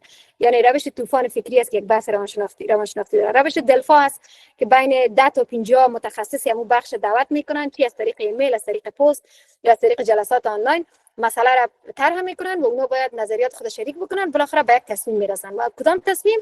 همون تصمیمی که وزن بیشتر داره و معیارهای بیشتر مد نظر گرفته. و روش 6 کلاه تفکر است که بعداً در اسلاید بعدی نشان داده میشه که شما از هر کلا یک پیام داره. ما مثلا کلاه سیاه چی پیام داره، سرخ چی پیام داره. یعنی وقتی که ما تصمیم گیری میکنیم در یک جلسه، هر کلا را هر کسی که پوشیده بر مبنای همون کلا تصمیم نظریات خود بیان میکنه و به مو شکل پیش میره و بالاخره ما به یک نتیجه میرسیم. میریم بخیر به اسلاید بعدی. اگه بسیار تیز میگم بگین، ما فقط میخوایم زمان مدیریت شود که بسیار زیاد سلایدها تعداد زیاد است و 40 دقیقه وقت دادیم. و دیگه ببینین از نظر سطح مدیریتی پیتر دراکر، یعنی کسی که در رشته مدیریت آموزشی و مدیریت بسیار دیدگاه ارزشمند داره، مثلا تصمیم گیری های راهبردی را مطرح میکنه، مثلا بلند مدت است، کلان است و اثرگذار است، در کل سازمان مطرح میشه. تصمیم گیری های تاکتیکی را مطرح میکنه که میان مدت است، برای پروژه و مسائل است که یعنی در یک مدت محدوده مشخص برش تعیین شده. تصمیم گیری های عملیاتی است، روزمره و کوتاه مدت است. یعنی ما اگر میخوایم تصمیم بگیریم، اینو تفکیک کنیم که ما در یک سازمان کار میکنیم، در زندگی خانوادگی هستیم، با دوستای خود هستیم، در کدام سطح قرار داریم و کدام نوع تصمیم گیری را میتونیم بیشتر و بهتر برش فکر بکنیم و او رو بگیریم، به خاطر از اینکه بر ما یک نتیجه درست و دقیق تر بده. میریم به اسلاید بعدی. خب ببینید از نظر روش و منبع اطلاعات ما تصمیم گیری های منطقی داریم. همیشه بعضیا میگن که تصمیم گیری باید همیشه منطقی باشه، یعنی یک بودی از اگر کاملا منطقی نباشه، یک بودی از تصمیم گیری باید منطق داشته باشه. ما نمیتونیم یک تصمیم بگیریم که خلاف منطق باشه، یعنی بر اساس تحلیل داده ها و منطق استوار باشه. تصمیم های شهودی از کسایی که رشته الهیات و شرعیات اینا خواندن، مثلا بر اساس یک الهام درونی خود تصمیم میگیرن، بر اساس یک خوابی که میبینن. مثلا در جوامع سنتی و اسلامی مثل افغانستان نمیفهم استخاره است و مسائل موارد دیگه است. یا مثلا یک آدمی که درک و بینش بصیرت بسیار بلند داره، از بود روانشناسی شخصیت مثلا بر مبنای حس درونی خود تصمیم میگیره. تصمیم گیری خلاقانه است، یعنی کریتیو تصمیم گیری ها است، مثلا استفاده از ایده های نوآور خلاق است. کوشش میکنه که قسم تصمیم بگیره که اون تصمیمش بی بدیل باشه، یعنی بسیار زیاد یک روش جدید استفاده میکنه و بالاخره به یک نتیجه بسیار خوبم میتونه برسه. چرا وقتی یک کار خلاقانه باشه، در کار خلاقانه آدم وقت بیشتر ضایع میکنه، هزینه میکنه و بر از او خوب فکر میکنه، بالاخره به یک نتیجه خوبتر میتونه برسه. میریم به اسلاید بعدی. ان شاء الله که خسته نشده باشین. خب از نظر شرایط محیطی مثلا تصمیم گیری هایی که در شرایط قطعیت یا اطمینان است، کاملا مدیر، رهبر، فردی که در بطن خانواده است، تصمیم گیری فردی است، چی هم در سطح کلانتر است، تمام اطلاعات، شرایط، تمام مسائل وجود داره، کاملا با اطمینان خاطر تصمیم میگیره. شما مثلا همه شرایطش دارین، بعد از اون تصمیم میگیرین که من میرم مثلا این رشته را در این کشور در این دانشگاه میخوانم، تمام شرایطش دارین. یا مثلا در رأس سازمان میخواین تغییرات به وجود بیارین، شما یک تغییر به وجود میارین که تمام اطلاعات و معلومات و شرایط و هزینه، منابع مالی، مادی، اطلاعاتی در اختیارتان است. این که شما اطمینان دارین و تصمیم میگیرین، پیش میرین. تصمیم گیری در شرایط ریسک یا خطر است. این بسیار زیاد یعنی مهم است که در شرایط ریسک یا خطر بیشتر بعضی ها تصمیم گیری های اشتراکی رو ترجیح میدن و بعضی ها هم تصمیم گیری های فردی رو ترجیح میدن تا اینکه بتونن زود به نتیجه برسن و از ضیاع وقت جلوگیری شود. یعنی در تصمیم گیری در شرایط خطر نتیجهش احتمالی میسنجن، بر مبنای یک پیش‌فرض سنجش میشه، میگه یا میشه یا نمیشه. باز در این حالت اگر مدیر رهبر یا کسی که میخواد تصمیم بگیره اگر بسیار از یک درک و منطق بلند برخوردار باشه، پلان ای و بی میسنجه. وقتی که میگه من تصمیم گرفتم، اگر دچار خطر شد پلان ای نشد، پلان بی رو باید تطبیق بکنیم. این بسیار زیاد مهم است که ما در تصمیم گیری باید یک پلان دوم یا بی رو باید داشته باشیم. تصمیم گیری در شرایط عدم قطعیت یا نامطمئن بودن است. یعنی درست است میخواد تصمیم بگیره، اطلاعات ناقص است، مبهم است، دو دل است، گاهی اوقات حتی در مسائل شخصی اتفاق میفته که ما بر ما مبهم است، تصمیم گرفتن نمیتونیم، بین انجام بدیم و انجام ندیم قرار میگیریم که در این حالت هم نیاز به تعقل و تفکر بیشتر است که باید کدامش انتخاب بکنیم. میریم بخیر به اسلاید بعدی. خب ببینید مدل ها و رویکردهای تصمیم گیری را ما کم توضیح دادم. اینجا بازم مدل عقلانی یا عقلایی هست که مثلا گام به گام منطقی پیش میریم، مدل شهودی است که بر پایه تجربه و حس است، مدل محدودیت عقلانیت است، مثلا عقل انسان همیشه کامل نیست که همه چیز بفهمه. به اون خاطر یعنی ما گاهی او تصمیم رو میگیریم که رضایت ما حاصل میشه، یعنی به مو بسنده میکنیم. مثلا مدل افزایشی تصمیم گیری است، یعنی به شکل گام به گام، مرحله به مرحله، یک بارگی تصمیم نمیگیریم، یک بار مثلا در یک سطح تصمیم میگیریم، باز میریم به مرحله بعدی، باز بالاخره تصمیم کلی را ارائه میکنیم. مثلا شما دیدین که در قدم اول وقتی مکاتب و دانشگاه بسته شد، پرده انداختن، روزا را جدا ساختن، باز بالاخره یک فرمان عمومی صادر کردن که اصلا دیگه به طرف دانشگاه و مکتب نبیاین. ببینین اینی از جمله تصمیم گیری های تدریجی بود که انجام دادن، یعنی افزایشی بود که به شکل تدریجی و گام به گام انجام دادن. روز اول نگفتن که ایش نبیاین، حداقل یک ماه، 2 ماه، یک چند ماهی را ما شما را قسم بازی دادن. دیگه ببینین مدل زباله‌دانی است. مثلا در محیط هایی که ما بسیار نامطمئن هستیم، اطلاعات دقیق نیست، شرایط درست نیست، یعنی ما بین چند تصمیم گیری قرار میگیریم و بالاخره میخوایم که یک تصمیم برش برسیم. و این تصمیم گیری زباله‌دانی قسمی است که مدیر یا رهبر یا از روی آگاهی تصمیم گرفته یا از روی ناآگاهی تصمیم گرفته. انفکاک یک فرد برش آمده، به جای از اینکه تحقیق بکنه که واقعا باید ما منفعت بکنیم از سازمان، دفعتا امضا کرده. این مدل تصمیم گیری به نام زباله‌دانی یاد میشه. و دیگه ببینید مدل سیاسی است. ما شما تصمیم گیری های سیاسی در افغانستان مطرح است. مثلا تصمیم ها نتیجه تعامل قدرت و منافع گروه است. یعنی تصمیمی که میگیرن ما شما برشان مهم نیستیم، منافع خودشان مهم است و چی میخواین به چی برشان میرسن، همو بحث برشان مهم است که ما به اون نمیپردازم، بنابر روحیات یک بحث اکادمیک ایجاب نمیکنه. میریم به اسلاید بعدی بخیر. خب ابزارها و تکنیکایی که بر ما کمک میکنه ما چطور تصمیم بگیریم، مثلا ماتریس تصمیم گیری است، درخت تصمیم گیری است، تحلیل هزینه فایده است، تحلیل SWOT است، روش AHP است، یعنی تحلیل سلسله مراتبی است. هر کدام که میخواین توضیح میدم. مثلا تکنیک دلفاست، طوفان فکری و 6 کلاه تفکر است، در تصویر بیشتر واضح میشه. مثلا در ماتریس تصمیم گیری تصمیم‌های مختلف وجود داره، شما باید یک تصمیم از میان همون تصمیم انتخاب بکنین. مثلا برش بدیل باید برای تصمیم وجود داشته باشه. مثلا در روش تکنیک دلفاک بیشتر اشاره کردم، از متخصصین دیدگاه و نظریاتشان خواسته میشه. در تحلیل SWOT شرایط داخلی و خارجی است، نقاط قوت است، ضعف است، فرصت ها و تهدیدها هست. ما تحلیل SWOT مطمئن هستم برای هم شما آشناست. میریم به اسلاید بعدی که امینا روی تصویر نشان داده شود. خب اسلاید بعدی استفاده کنیم. از بحث تصمیم گیری میایم به مدیریت حل مسئله. مدیریت حل مسئله تصمیم گیری قسمت پیشتر گفتم با هم ارتباط بسیار نزدیک داره. همین مدلای دلفا و تحلیل SWOT اینا در تصویرهای سلایدهای مدیریت حل مسئله آمده، باز اینجا پس دوباره توضیح میدیم. ببینین در بحث مدیریت حل مسئله وقتی میگیم که حل مسئله یعنی به این معنی است که ما میایم مسئله را باید شناسایی بکنیم، مسئله را باید تحلیل بکنیم و از میان از باید بهترین راه حل ها را پیدا بکنیم. و چرا این راه حل ها را پیدا بکنیم؟ قسمی که دیگه یعنی دوباره باعث از این نشه که همین مشکل یا مو چالش تکرار شود. یعنی ما گاهی مثلا میگیم مشکل حل شد، یا گاهی مثلا شما شنیدین که میگن مشکل از ریشه حل شد یا مشکل درست حل نشد. یعنی به این معنی است که اینمی تعریف ما بهش دقت نکردیم. ما پس دوباره این تکرار میکنم. ببینین میگه مدیریت حل مسئله شناسایی، تحلیل و پیدا کردن بهترین راه حل برای مشکلات در زندگی شخصی، اجتماعی یا سازمانی به گونه‌ای که مانع تکرار مشکل و نتیجه پایدار داشته باشه. دیگه اما مشکل یا مسئله که وجود داره و دیگه تکرار نشه، ما به یک نتیجه پایدار برسیم. اینا وقتی باز میره در کانسپت افغانستان مندازیم، میبینیم ما مسائل هایی که در بخش آموزش، اقتصاد، سیاست، جامعه مدنی، رسانه داشتیم، ما چقدر این مسائل را حل کردیم، چقدر ریشه‌ای حلشون کردیم و پس به اونا برگشتیم. بله بدون شک پس دوباره به نقطه صفری برگشتیم. میریم به اسلاید بعدی. خب ببینین در قسمت مدیریت حل مسئله، مدیریت حل مسئله یکی از مهارت‌های مهم در چی است؟ در مدیریت است، در رهبری است، در تصمیم گیری است. چی فردی باشه، چی سازمانی باشه. اهمیتی که داره در قسمت اهمیتش مثلا فاصله بین وضع موجود و وضع مطلوب بر ما شناسایی میکنه و راه حل مناسب بر ما دریافت میکنه. شما ببینید وقتی ما میگیم فاصله بین وضع موجود و وضع مطلوب، بحث نیاز مطرح میشه. یعنی ما وقتی به نیاز میرسیم، یعنی به این معنی است که نیاز ما وقتی تامین میشه، ما نیازهای مازلو معروف است.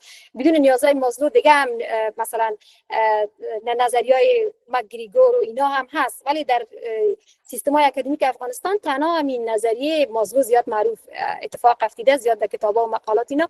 یعنی اینم که شما ببینید وقتی ما میگیم ما نیاز تامین شد، یعنی به این معنی که وضعیت فعلی که داریم و وضعیتی که می‌خوایم به اون میرسیم، یعنی نیاز ما برآورده میشه. و شما در حل مسئله هم همین گپ است.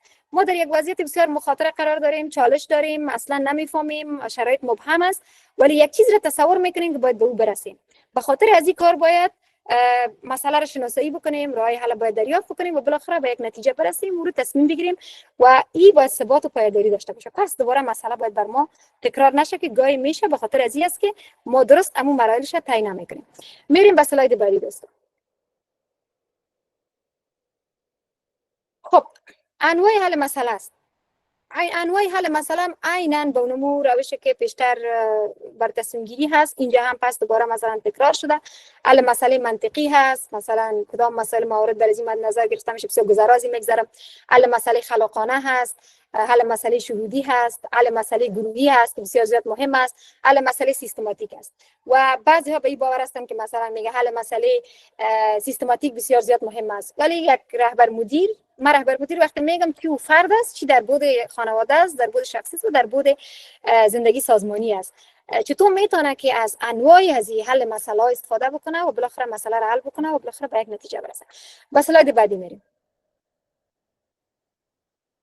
خب اینجا من مراحلش براتون مفرحانش توضیح دادیم. اگر یک کس میخواد بسیار پیچیده پیش بره، اینی 9 مرحله است. اگر اینی 5 مرحله را استفاده میکنه، مثلا فرایند و مراحل حل مسئله است، شما میاین مسئله را تعریف میکنین، مثلا راهکارهای منطقی را برای او، راهکارهای مختلف ارائه میکنین، بعد از او اینا رو میبینین، ارزیابی میکنین کدامش مناسب است، بعد از اون اجرا میکنین و بالاخره یک نتیجه یا بازخورد از اون میگیرین. اما بعضی اوقات اتفاق میفته که ما مسئله رو تنها تعریف میکنیم، شناسایی میکنیم، حلش میکنیم، خلاص بسیار ساده پیش میریم. شاید نظر به مسئله فرق میکنه. یعنی مسئله های پیچیده باید نیاز به این داره که ما مراحلش کدام مرحله رو انتخاب میکنیم و این برمیگرده به توانایی کسی که میخواد مسئله رو حل بکنه و تصمیم بگیره. میریم بخیر به اسلاید بعدی. خب اینجا مراحلش، یعنی مراحلش بازم براتون به تکرار آوردیم، مراحل مختلف متفاوت. شما مثلا ببینید مسئله رو باید شناسایی بکنین، تشخیص باید بکنین که باید نمیخوانم روش‌های مختلف متفاوت است. مثلا تقسیم وظایف است، ارزیابی نتایجش است، بررسی میکنیم، اصلاح میکنیم و در صورتی که ما به اصلاحات دوباره نیاز داشته باشیم گاهی مسئله را حل میکنیم، تصمیم میگیریم، نیاز نیست که پس اصلاحات به وجود بیاریم، خوب حل شده، هیچ مشکل و چالش باقی نمانده، ولی گاهی نیاز به یک بازنگری دوباره هم داره. اسلاید بعدی. خب این در قسمت روش‌هایش ما پیشتر اشاره کردم، مثلا روش استخوان مایی است که باز در اسلاید بعدی شکلش ارائه شده. مثلا تکنیک روایت است. در روش استخوان مایی به شکل استخوان مایی مسئله ارائه میشه و بالاخره در نقطه دنب مایی که میرسه مسئله حل میشه و یک نتیجه میرسه، در شکل برتان نشان داده میشه. در تکنیک روایت شما به خاطر از اینکه مسئله را حل بکنین روایت میکنین، نزد روانشناس میرین، روانشناس به خاطر از اینکه مثلا نمیخواد که از مریض قبلی خود، از مراجع قبلی خود نام ببره، ولی عین مشکل روایت سازی میکنه.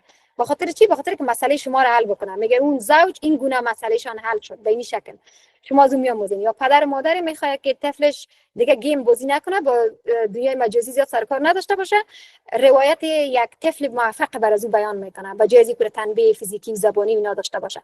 در سطح سازمان مثلا رهبر مدیر پیشرفت یک سازمان دیگر را روایت میکنه، مثلا این دانشگاه با این روش، با این کادر علمی به این پیشرفت‌ها نایل شده. این یک جنبه رقابتی هم داره. و دیگه ببینید در قسمت شماره بعدی 5 چرا یا 5 وای، مثلا چرا، چی گونه، چی وقت، چطور، یعنی با این سوالات مسئله را میخواد که ریشه یابی بکنه و حلش بکنه. روش طوفان فکری است. این روش بسیار معمول است، مسئله را طرح میکنه و دیدگاه و نظریات جمع میکنه و خلاقانه ترین نظر جمع میشه. و اینجا بسیار زیاد مهم نیست که همگی متخصص بخش باشه، میتونه یک فرد متخصص نباشه ولی یک دیدگاه بسیار خوب ارائه بکنه و مسئله حل شه.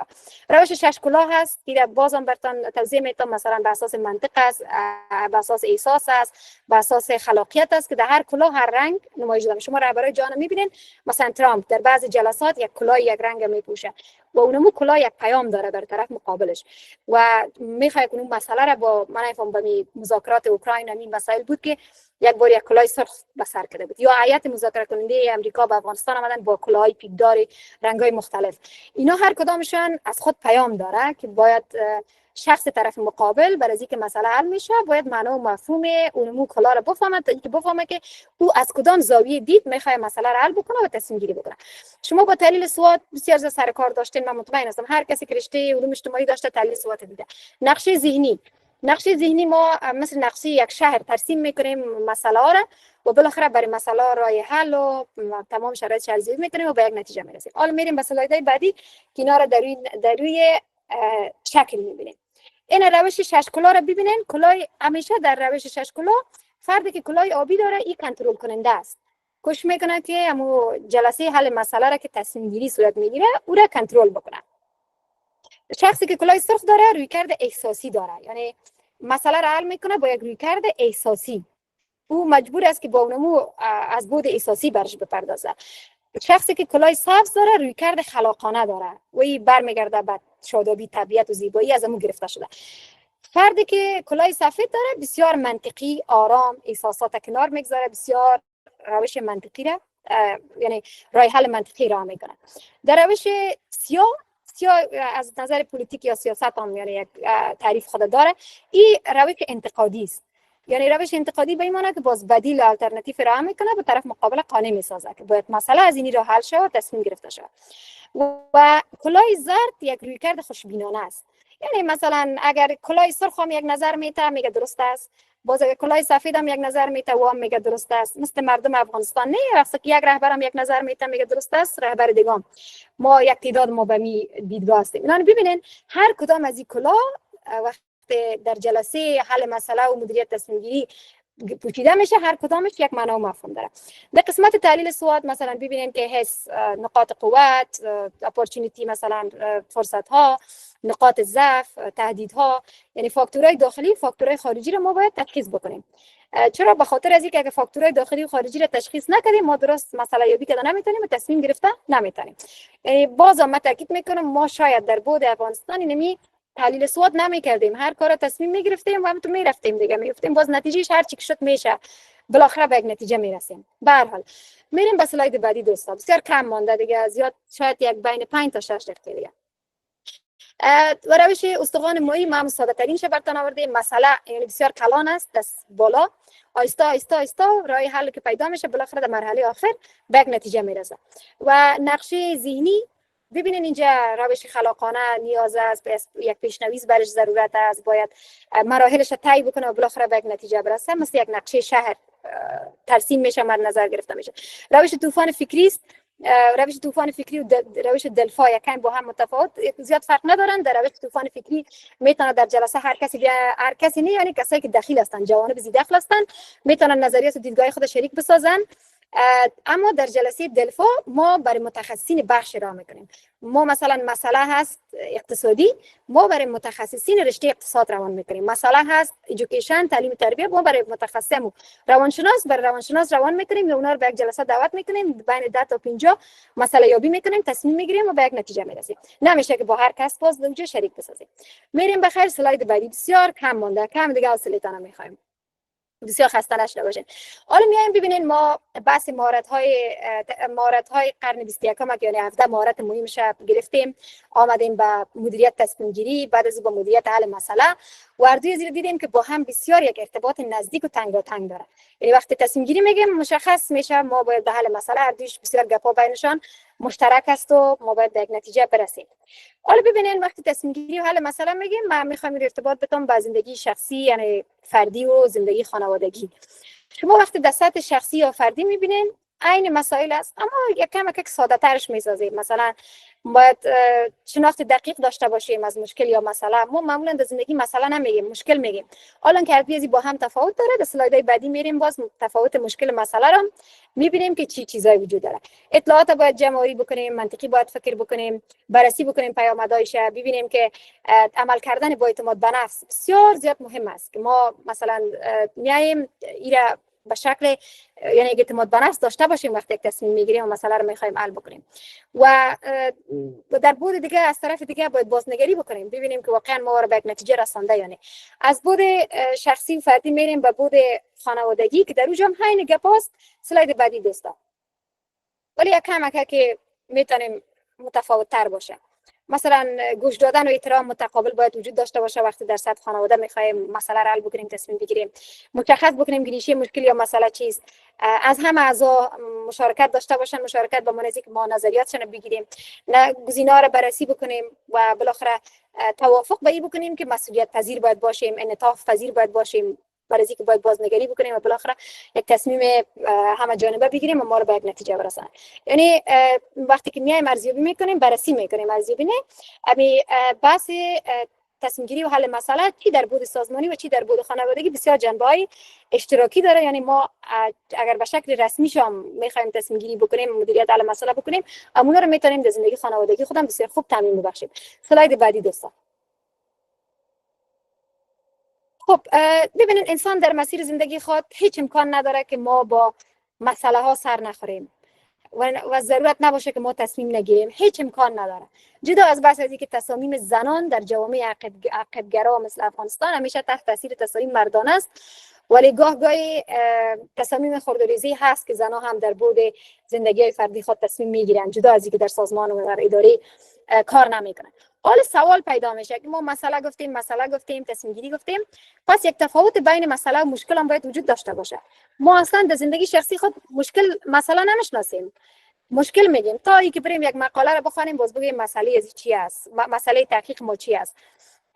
یعنی یک تفاوت بین هر دوی وجود داره و معمولا به این باور و به این عقیده هستن بسیاری از کسایی که در این باره نظر دادن مشکل یعنی جدی‌تر است و راه حلش بسیار هنوز مشخص نیست، در حالت بسیار مبهم مخاطره قرار داره. اما در مسئله میفهمیم که چی بکنیم. ما یک مثال میتونم پیش از اینکه بریم به سلایدهای بعدی که اونجا خط به خط توضیح داده شده و میخوایم مفهومش را بکنم. مثلا شرایط کووید 19 یا ویروس کرونا یک حالت مشکل بود. اصلا نمیفهمیدن که مثلا این ویروس است یا ساخته بشر است، تا اینکه مثلا این مشکل آوردن به مسئله تبدیل کردن، بعد از او باز راه حل و بالاخره تصمیم گرفتن و امروز بشر از او چالش یا از او شرایطی که وجود داشت بیرون آمد. اما مثلا شما میاین شرایط افغانستان میبینین، دروازه مکتب و دانشگاه بسته است. امروز ما مجبور هستیم که درس آنلاین داشته باشیم به جای اینکه در صنف درسی باشیم. این مسئله است. یعنی با باور تعداد کسان مسئله داخلی است، با باور تعداد کسان از مرز داخلی گذشته مسئله بین المللی جهانی هست. یعنی باید به این پرداخته شود، چون یگانه کشور از دنیا که قسم یک وضعیت داره. این مسئله است، ما میفهمیم. یا نظام تغییر بکنه یا یک حکومت اشتراکی ایجاد شود که زمینه مکتب و باز شدن مکتب و دانشگاه دوباره دروازه‌اش باز شود. بریم. تفاوت مشکل مسئله اینمی است. یعنی وقتی که ما مشکل میگیم مبهم است، نمیفهمیم و هر مشکلی که وجود داره باید مشکل بیایم اول به مسئله تبدیل بکنیم، بعد از باز بر از راه حل و بالاخره تصمیم بگیریم. یعنی مشکل یک حالت بسیار جدی تر است که ما نمیخوایم خط به خط به اسلایدا بپردازم، فقط خواستم مفهومش خدمتتان ارائه بکنم. میریم بخیر به اسلاید بعدی ببینیم که چی مسائل دیگه باقی مونده. خب اینجا ما تعریف مثلا مسئله یک مشکل است که تعریف شده است. اما تعریفایش هست، ما زیاد به اون نمیپردازم چرا که در مثال واضح ساختم و نمیخوایم که به اون بیشتر پرداخته شه، باز خودتان بخونین. میریم به اسلاید بعدی بخیر. در اینجا مثلا ما بازم تفاوت مشکل مسئله را واضح ساخته. مثلا مشکل یک قضاوت حسی است، ای که یک جای کار مشکل داره و چیز در جایش اما قسمی که باید باشه نیست. مثلا چرا، چی چیزه، چگونه و در کجا باید باشه، اون رو نمیفهمیم. ما شرایط ویروس کرونا رو براتون مثال دادم تا اینکه اون مشکل به مسئله تبدیل شد و بالاخره حل شد. یعنی به این معنی است که ما یک تفاوت بین مشکل و مسئله وجود داره. میریم بخیر به اسلاید بعدی. رو توضیح دادم، نیاز نیست که برش پس تکرار بپردازیم. خب در قسمت رایل های حل مسئله، مثلا انتظار ما از قسم وبینارها، قسم درس‌ها، کتاب‌ها، مقالات چی باید باشه مثلا به قسمت حل مسئله؟ خب ما باید روش‌های مختلف فرا بگیریم، تجارب فردی داشته باشیم، تجارب دیگه که از محیط میگیریم، درس‌های آموخته شده. تمام از این انبوی از این بر ما کمک میکنه ما مسئله را حل بکنیم، مشکل را به مسئله تبدیل بکنیم و مسئله را برش راهی حل و بالاخره تصمیم بگیریم. و اینجا ببینید ما در یک اسلاید که آوردیم، در بین از این نوشته شده که ما فکر میکنیم هر مسئله را با یک روش حل کرده میتونیم. مثلا من مثال میگم، شما یک نفر قتل کرده در جامعه افغانستان، اقوام و قبایل مثلا به این فکر هستند که ولایت افغانستان دختر باید به بعد بتن. این مسئله را با اونمو روش حل میکنن. این چنین نیست، باید راه حل دیگه بر از او سنجیده شود. یعنی بر از این مسئله، یعنی ما همیشه فکر میکنیم در جامعه افغانستان که این مسئله با وجود آمد با اینمی روش حل میشه. مثلا شما دو جرگه که اتفاق افتید، جرگه سال، هر دو جرگه مثلا نیاز نبود در شرایط مدرن افغانستان. یعنی ما فکر میکنیم مشکل افغانستان تنها از طریق جرگه حل میشه، حالا که اینو ببینید چقدر روش‌های دیگه است. مثلا روش تکنیک دلفاست، روش روایت است، مثلا ما روش طوفان مغزی است، ولی ما وقتی در قرن 21 زندگی میکنیم باید از این روش‌ها استفاده بکنیم، همیشه باید به جرگه متوسل نشیم. یا من مثال برام بسیار مثال جالب همین بحث بد دادن و اینی مسائل است. قتل برادرش کرده باز دختر قربانی میشه، بخاطر چی؟ بخاطر از اینکه اونمون روش به عنوان یک چیز کلیشه‌ای مانده در بین قوم و قبیله و خانواده که این کار درست نیست. ما هر مسئله را بر مبنای روش‌هایی که وجود داره اونها را میسنجیم و بالاخره حل میکنیم. اسلاید بعدی دوستان. بسیار کم مانده دیگه، من زیاد باز وقت نمیگیرم. خب در اینجا فقط حل مسئله و تصمیم گیری مثلا در زندگی شخصی و خانوادگی چی اهمیت داره؟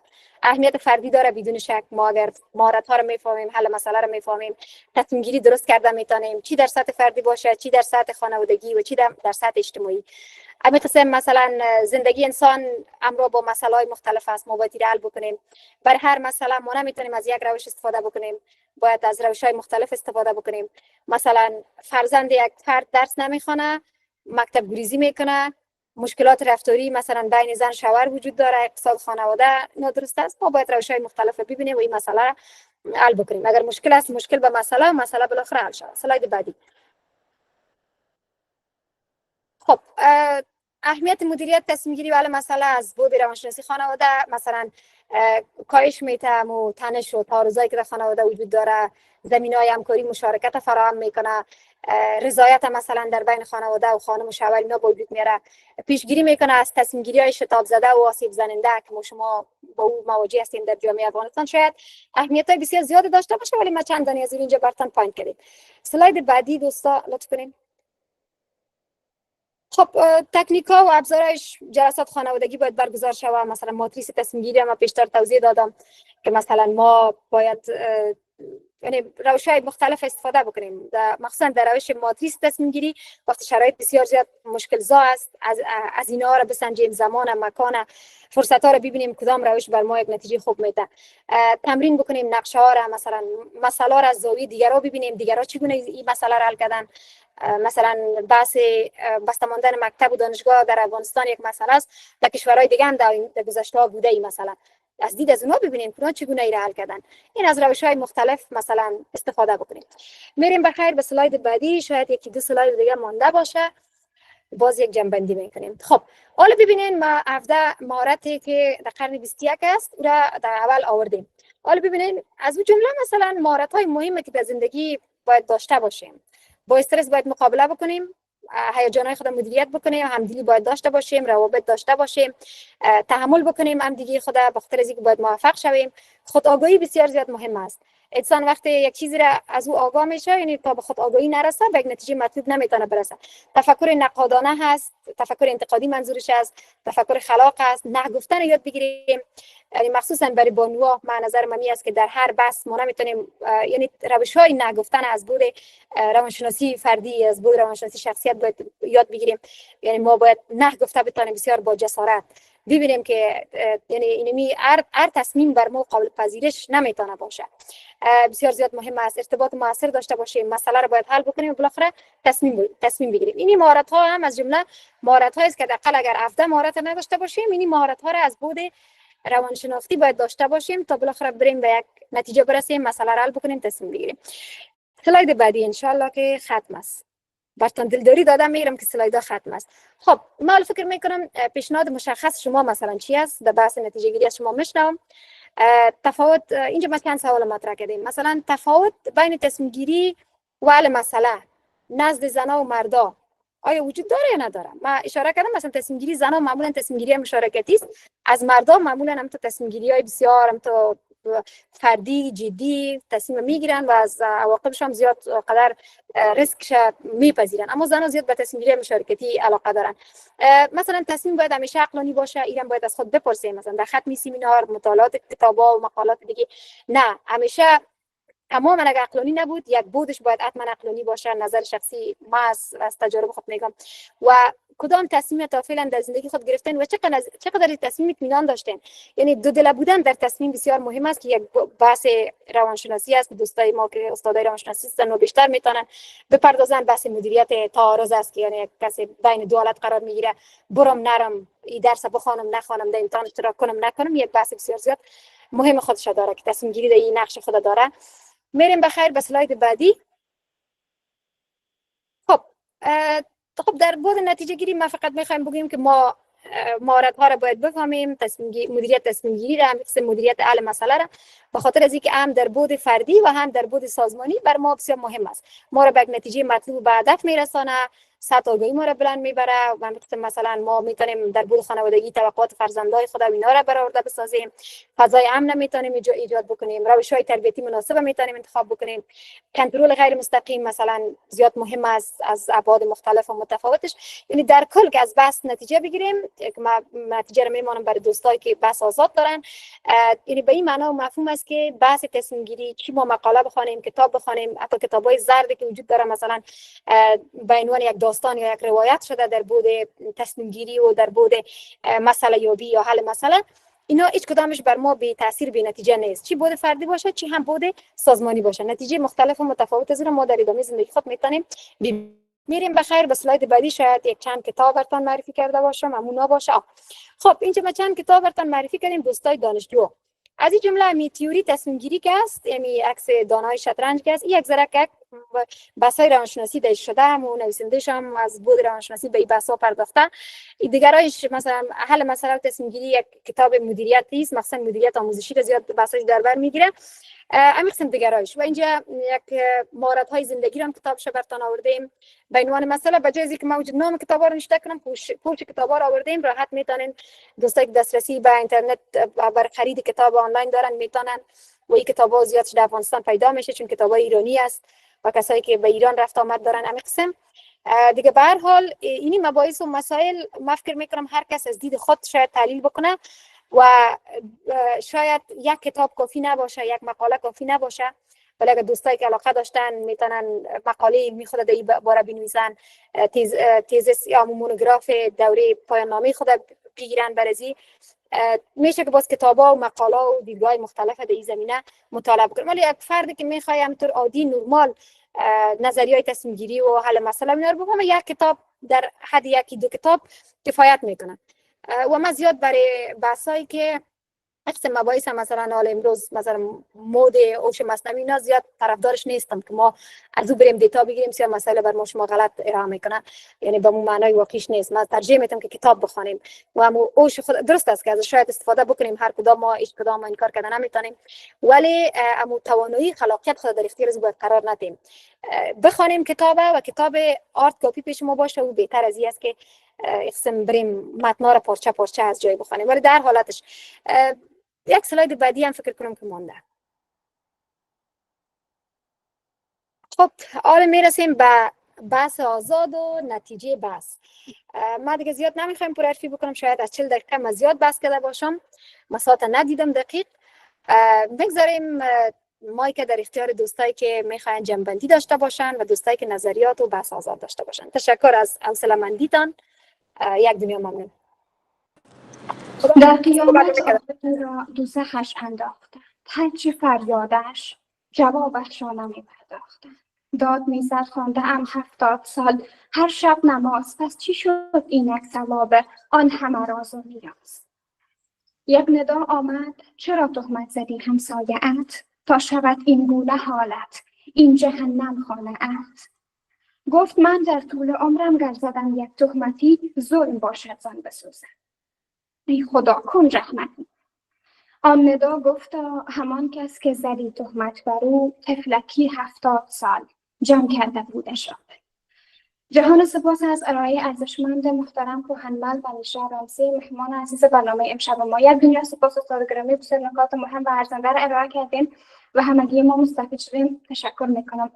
و طبق معمول هم وقت عرض سوالات برنامه هست استاد. قسمی که شما گفتین من کوشش میکنم که چند سوال را یک جای بگیرم با شما، اگر لطف نموده نوت بگیریم، چون که تعداد برنامه بسیار زیاد هست و تعداد سوالات هم بدون شک خیلی زیاد است. من که از اول متوجه شدم نزدیک 480 بیننده فعلا در برنامه حضور دارن و همین قسم 450 دیگر به شکل کوردینیت ما داریم و صدها بیننده که در ارتباط بدون شک سوالاتشون زیاد می باشه و این خاطر من از تمامی عزیزانی که سوال دارن خواهش میکنم که لطفا فقط یک سوال مطرح بکنین و همچنان سوالاتتان را کوتاه و خلاص بیان بکنین تا که وقت به تمامی عزیزان برسه و وقت هم خسته نشه.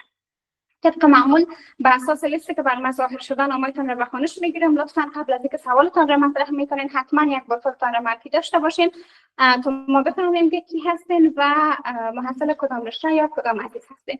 نخستین سوال برنامه را مایل هستم که از احمد صمیم شما لطف کنین سوالتان را بپرسین اما قبلش خودتان حتما معرفی داشته باشین. السلام علیکم و رحمت الله و برکاته. او خدای پاک دیو کسی جوړ او روغ اوسئ او خاص سلام رئیس صاحب محترم او مدیره صاحبان، امیر صاحبان، استادان او میلمنو ته وړاندې کوم. زما نوم سریا حلیم دی او زه د دریم سیمستر د ارواپوهنې د مشاورې ډیپارټمنټ محصله یم.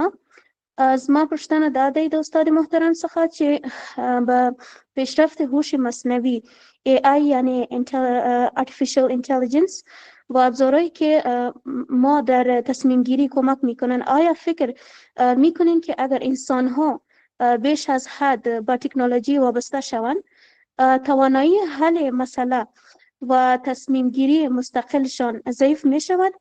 اگر بله چی راهکارهایی وجود دارن، یعنی چی راهکارهای روانشناسی برای حل جلوگیری از این مشکلات وجود دارن؟ استاد جان اگر می جواب شما بر ما بدین. تشکر. تشکر میکنم، ممنون سوال خوبتان. سوال بعدی را می داشته باشیم از بانو مستورا مهاجر. شما بفرمایید خودتان رو معرفی بکنین و سوالتان.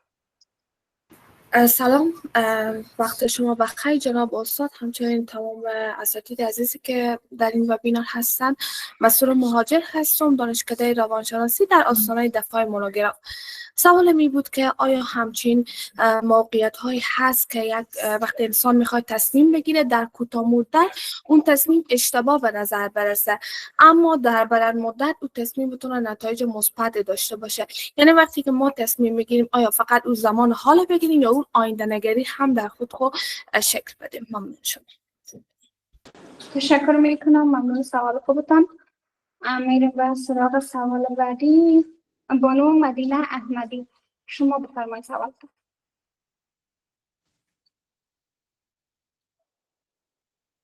بانو مدینه احمدی، اگر صدای ما را داریم بفرمایید، سوالتان می داشته باشید. بانو مروه میرزاد، شما بفرمایید. به نام آن یگانه‌ای که خرد را چراغ راه انسان ساخت و اندیشه را همچنان زیور جان.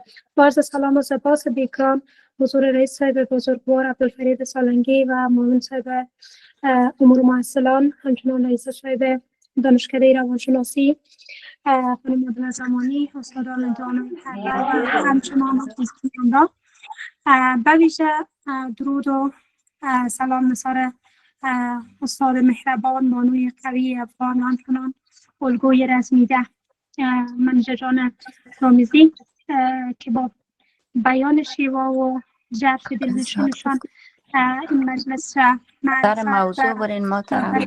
محصلین عزیز لطفاً متوجه مقصدش باشید و صحبتات اخلاق نکنید. همچنان بنده مروه میرزاد، لیسانس رشته شرایط و فارغ از ستاژ وکالت قضا و فعلا هم محصل سال دوم مدرسه روانشناسی سمستر سوم دانشگاه آنلاین زن در رشته روانشناسی و دپارتمنت مشاوره هستم و همچنان یکی از اعضای نهاد رهبری زنان یا هم انسو، جوینده کوچک در راه معرفت و علم که با شور شوق در پی چنین نشست های پرمایه هستم. و البته سوال ذهنی من این است که در حل مسئله های چند بودی که ذی‌نفعان متعدد با منافع متعارض دخیل بودند، چگونه میتوان بین تصمیم گیری فردی و تصمیم گیری جمعی توازن ایجاد کرد؟ بمیشه وقتی که اثر گروهی یا گروپی یا فشار اجتماعی میتواند کیفیت تصمیم گیری را ضعیف بکنه یا تضعیف بکنه. آیا راهکار برای طراحی فرایند تصمیم گیری وجود دارد که هم مشارکت جمعی را حفظ بکنه و هم کیفیت بالای تصمیم گیری را منجر شود؟ سوال معنی بود. ممنون و سپاس. تشکر میکنم، ممنون سوال خوبتان. محصلین عزیز وقتی سوال میکنین لطفاً دستایتان پایین بکنین چون تعداد حضور دوستا بلند است، فرصت به همه برسه. ضمنش تعداد زیاد است، لطفاً متوجه باشین که مایک هایتان بدون اختیار روشن نشه. فعلا مایک ها به صورت عموم باز است، اما شما کوشش کنین که مایکتان باز نشه و برنامه خلال نشه و تا زمانی هم که نامتان را به خونش نگرفتیم لطفاً مایک روشن نکنین. و ضمن از اینا هم لطفاً سوالاتتان را خلاص با زهرا مایکتان روشن است خاموش کنیم، در غیر از باز مجبور بشیم ریموو کنیم.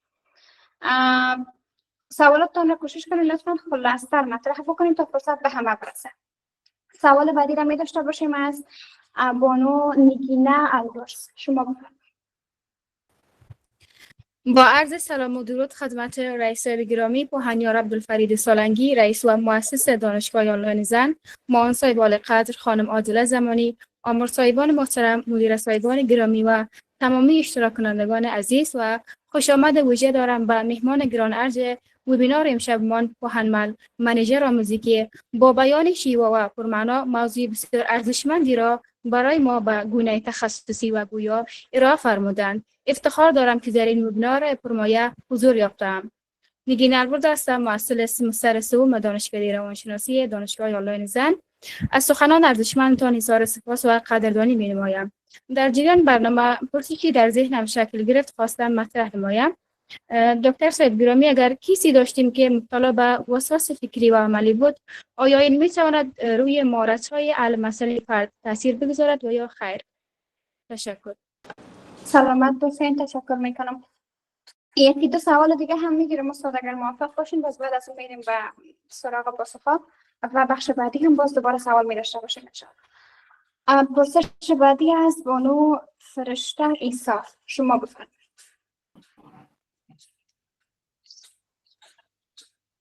با سلام و عرض حرمت خدمت تمامی بزرگواران و حاضران در این وبینار. سلام ویژه دارم همچنان بر ریاست محترم دانشگاه رئیس صاحب جناب عبدالفرید سالنگی و همچنان به معاونت دانشگاه استاد نهایت خیلی عزیز عادل زمانی و آمر صاحبان گرانقدر خانم نیلوفر اکرمی و استاد مزاری عاطفی عزیز و همچنان استاد گرامی ما جناب کمیل فروغ.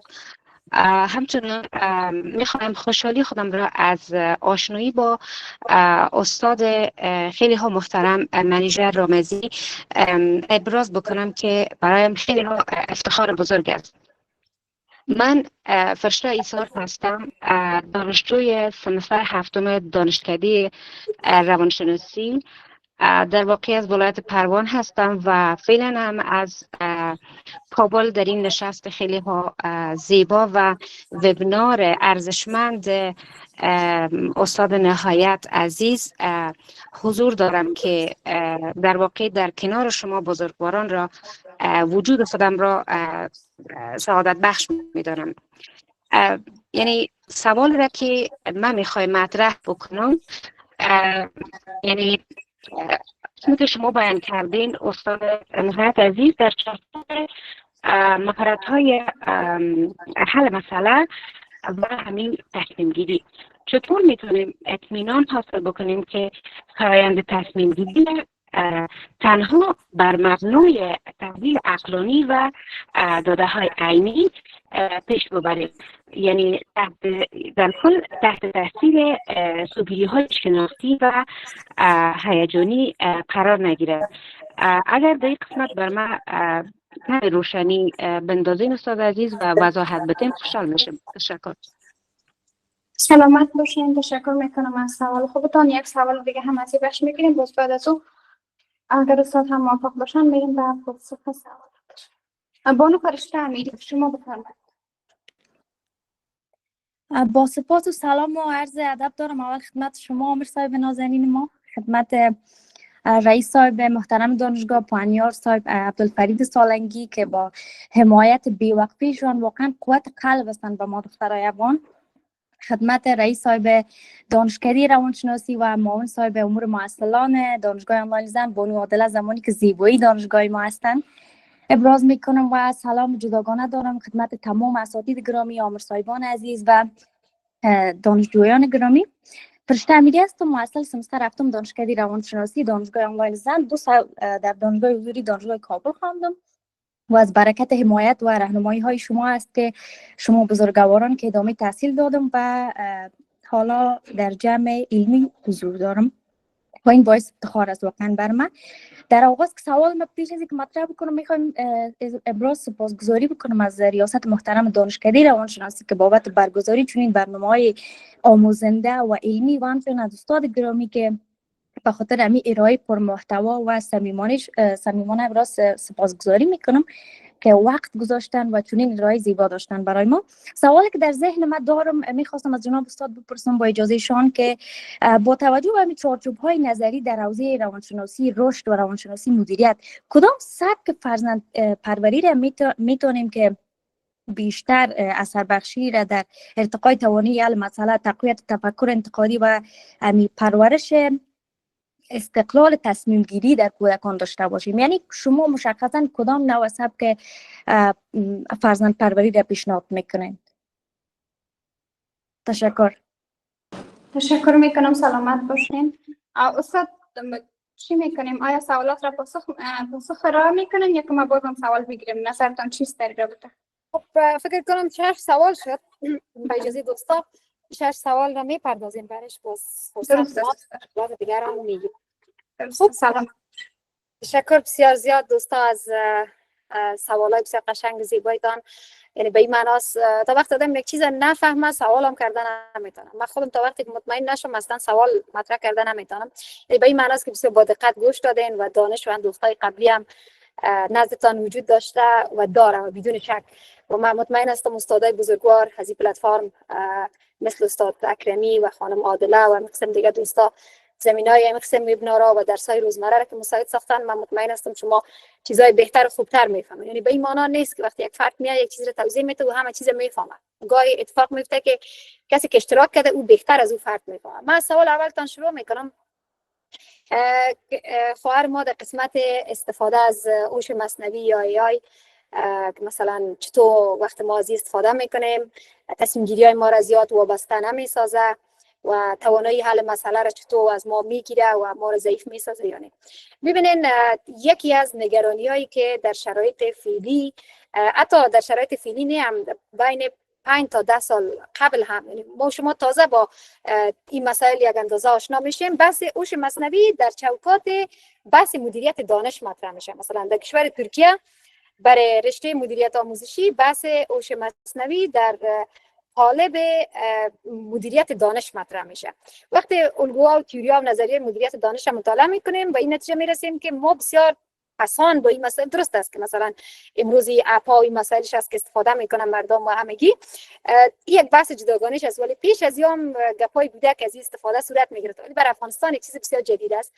ببینن یکی از نگرانی‌هایی که متخصصین عرصه تعلیم تربیه یا مدیریت آموزشی دارن امی است که این بحث AI یا استفاده از هوش مصنوی توانایی حل مسئله، توانایی تفکر را که مثلا در دوره دوم آموزش وقتی از دوره ابتدایی یک فرد فارغ میشه و میره شامل دوره متوسطه میشه، او باید توانایی حل مسئله و تصمیم گیری داشته باشه.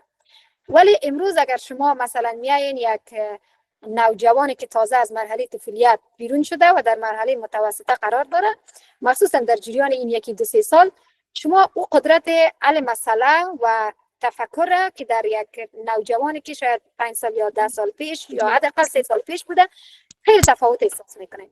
چرا؟ به خاطر از اینکه اینا با اینترنت وابسته هستن و مخصوصا در جریان این 1-2 سال با AI یا هوش مصنوعی وابسته هستن.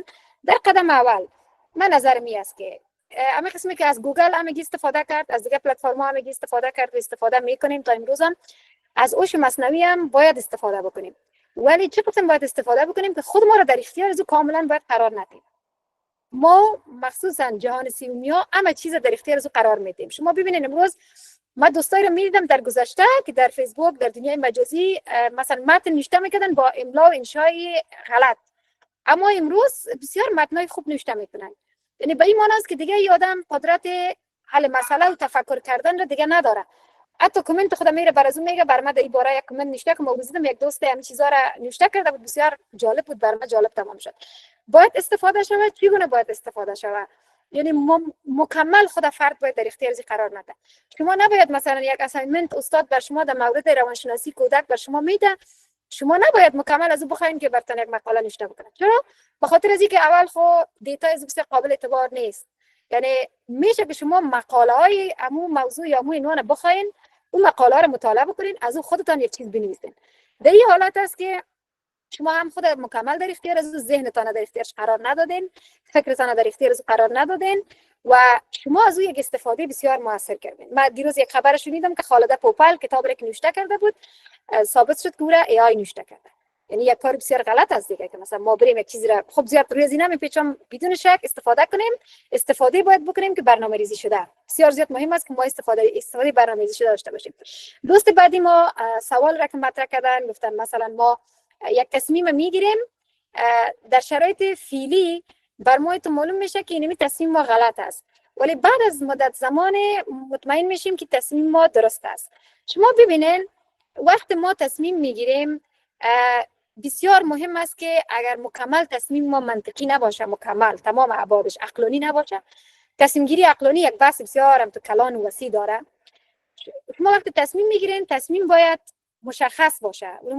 مشخصات را که برای یک هدف وجود داره که باید قابل اصول باشه، قابل سنجش باشه، در محدوده زمانی انجام شود. عین مشخصات باید شما برای یک تصمیم گیری هم مد نظر بگیرید و تصمیم گیری یک بعد آینده نگری داشته باشه. اگر تصمیم گیری بود آینده نگری داشته باشه، اونمو خطرات یا ریسکی را که ما را در آینده با او مواجه میسازه او را کمتر میسازه. یعنی وقتی که شما متوجه میشین که ما در شرایط فعلی تصمیم گرفتیم و این تصمیم شاید درست نباشه، یک مدت بعد تصمیمتان درست بیرون میشه. یعنی به این معنا مفهوم است که شما در حالت اطمینان یا قطعیت تصمیم نگرفتین، در یک شرایط عدم قطعیت تصمیم گرفتین. منابع، امکانات، فرصت ها وجود داشته ولی اطمینان خاطر نداشتین. این بسیار زیاد مهم است. باید داشت. من کوتاه به می جواب میپردازم و میشه که باز دوستا شخصی تماس گرفتن مقاله اینا براتون معرفی بکنم. من رشته‌ام روانشناسی نیست، من مدیریت آموزشی است. تحت چتر فاکولته روانشناسی که تدریس کردم اینا و یک بحث جداگانه است، ولی مطالعات شخصی هست در این حوزه، چون تحت فاکولته روانشناسی ما هم درس خوندیم هم تدریس کردیم. خواهر دیگه ما مروه جان سوال را که مطرح کردن در قسمت حل مسئله بود. مثلا گفتن که بعضی مسئله است که چند بودی است. بسیار سوال دقیق. یعنی بعضی مسئله است که یک بود نداره، چند بود داره و در این نوع طرح مسئله ها تضاد منافع مطرح است. مثلا کسایی که در این جمع میخواین تصمیم گرفته شود یک طرف به نفعش است، طرف دیگه به نفعش نیست.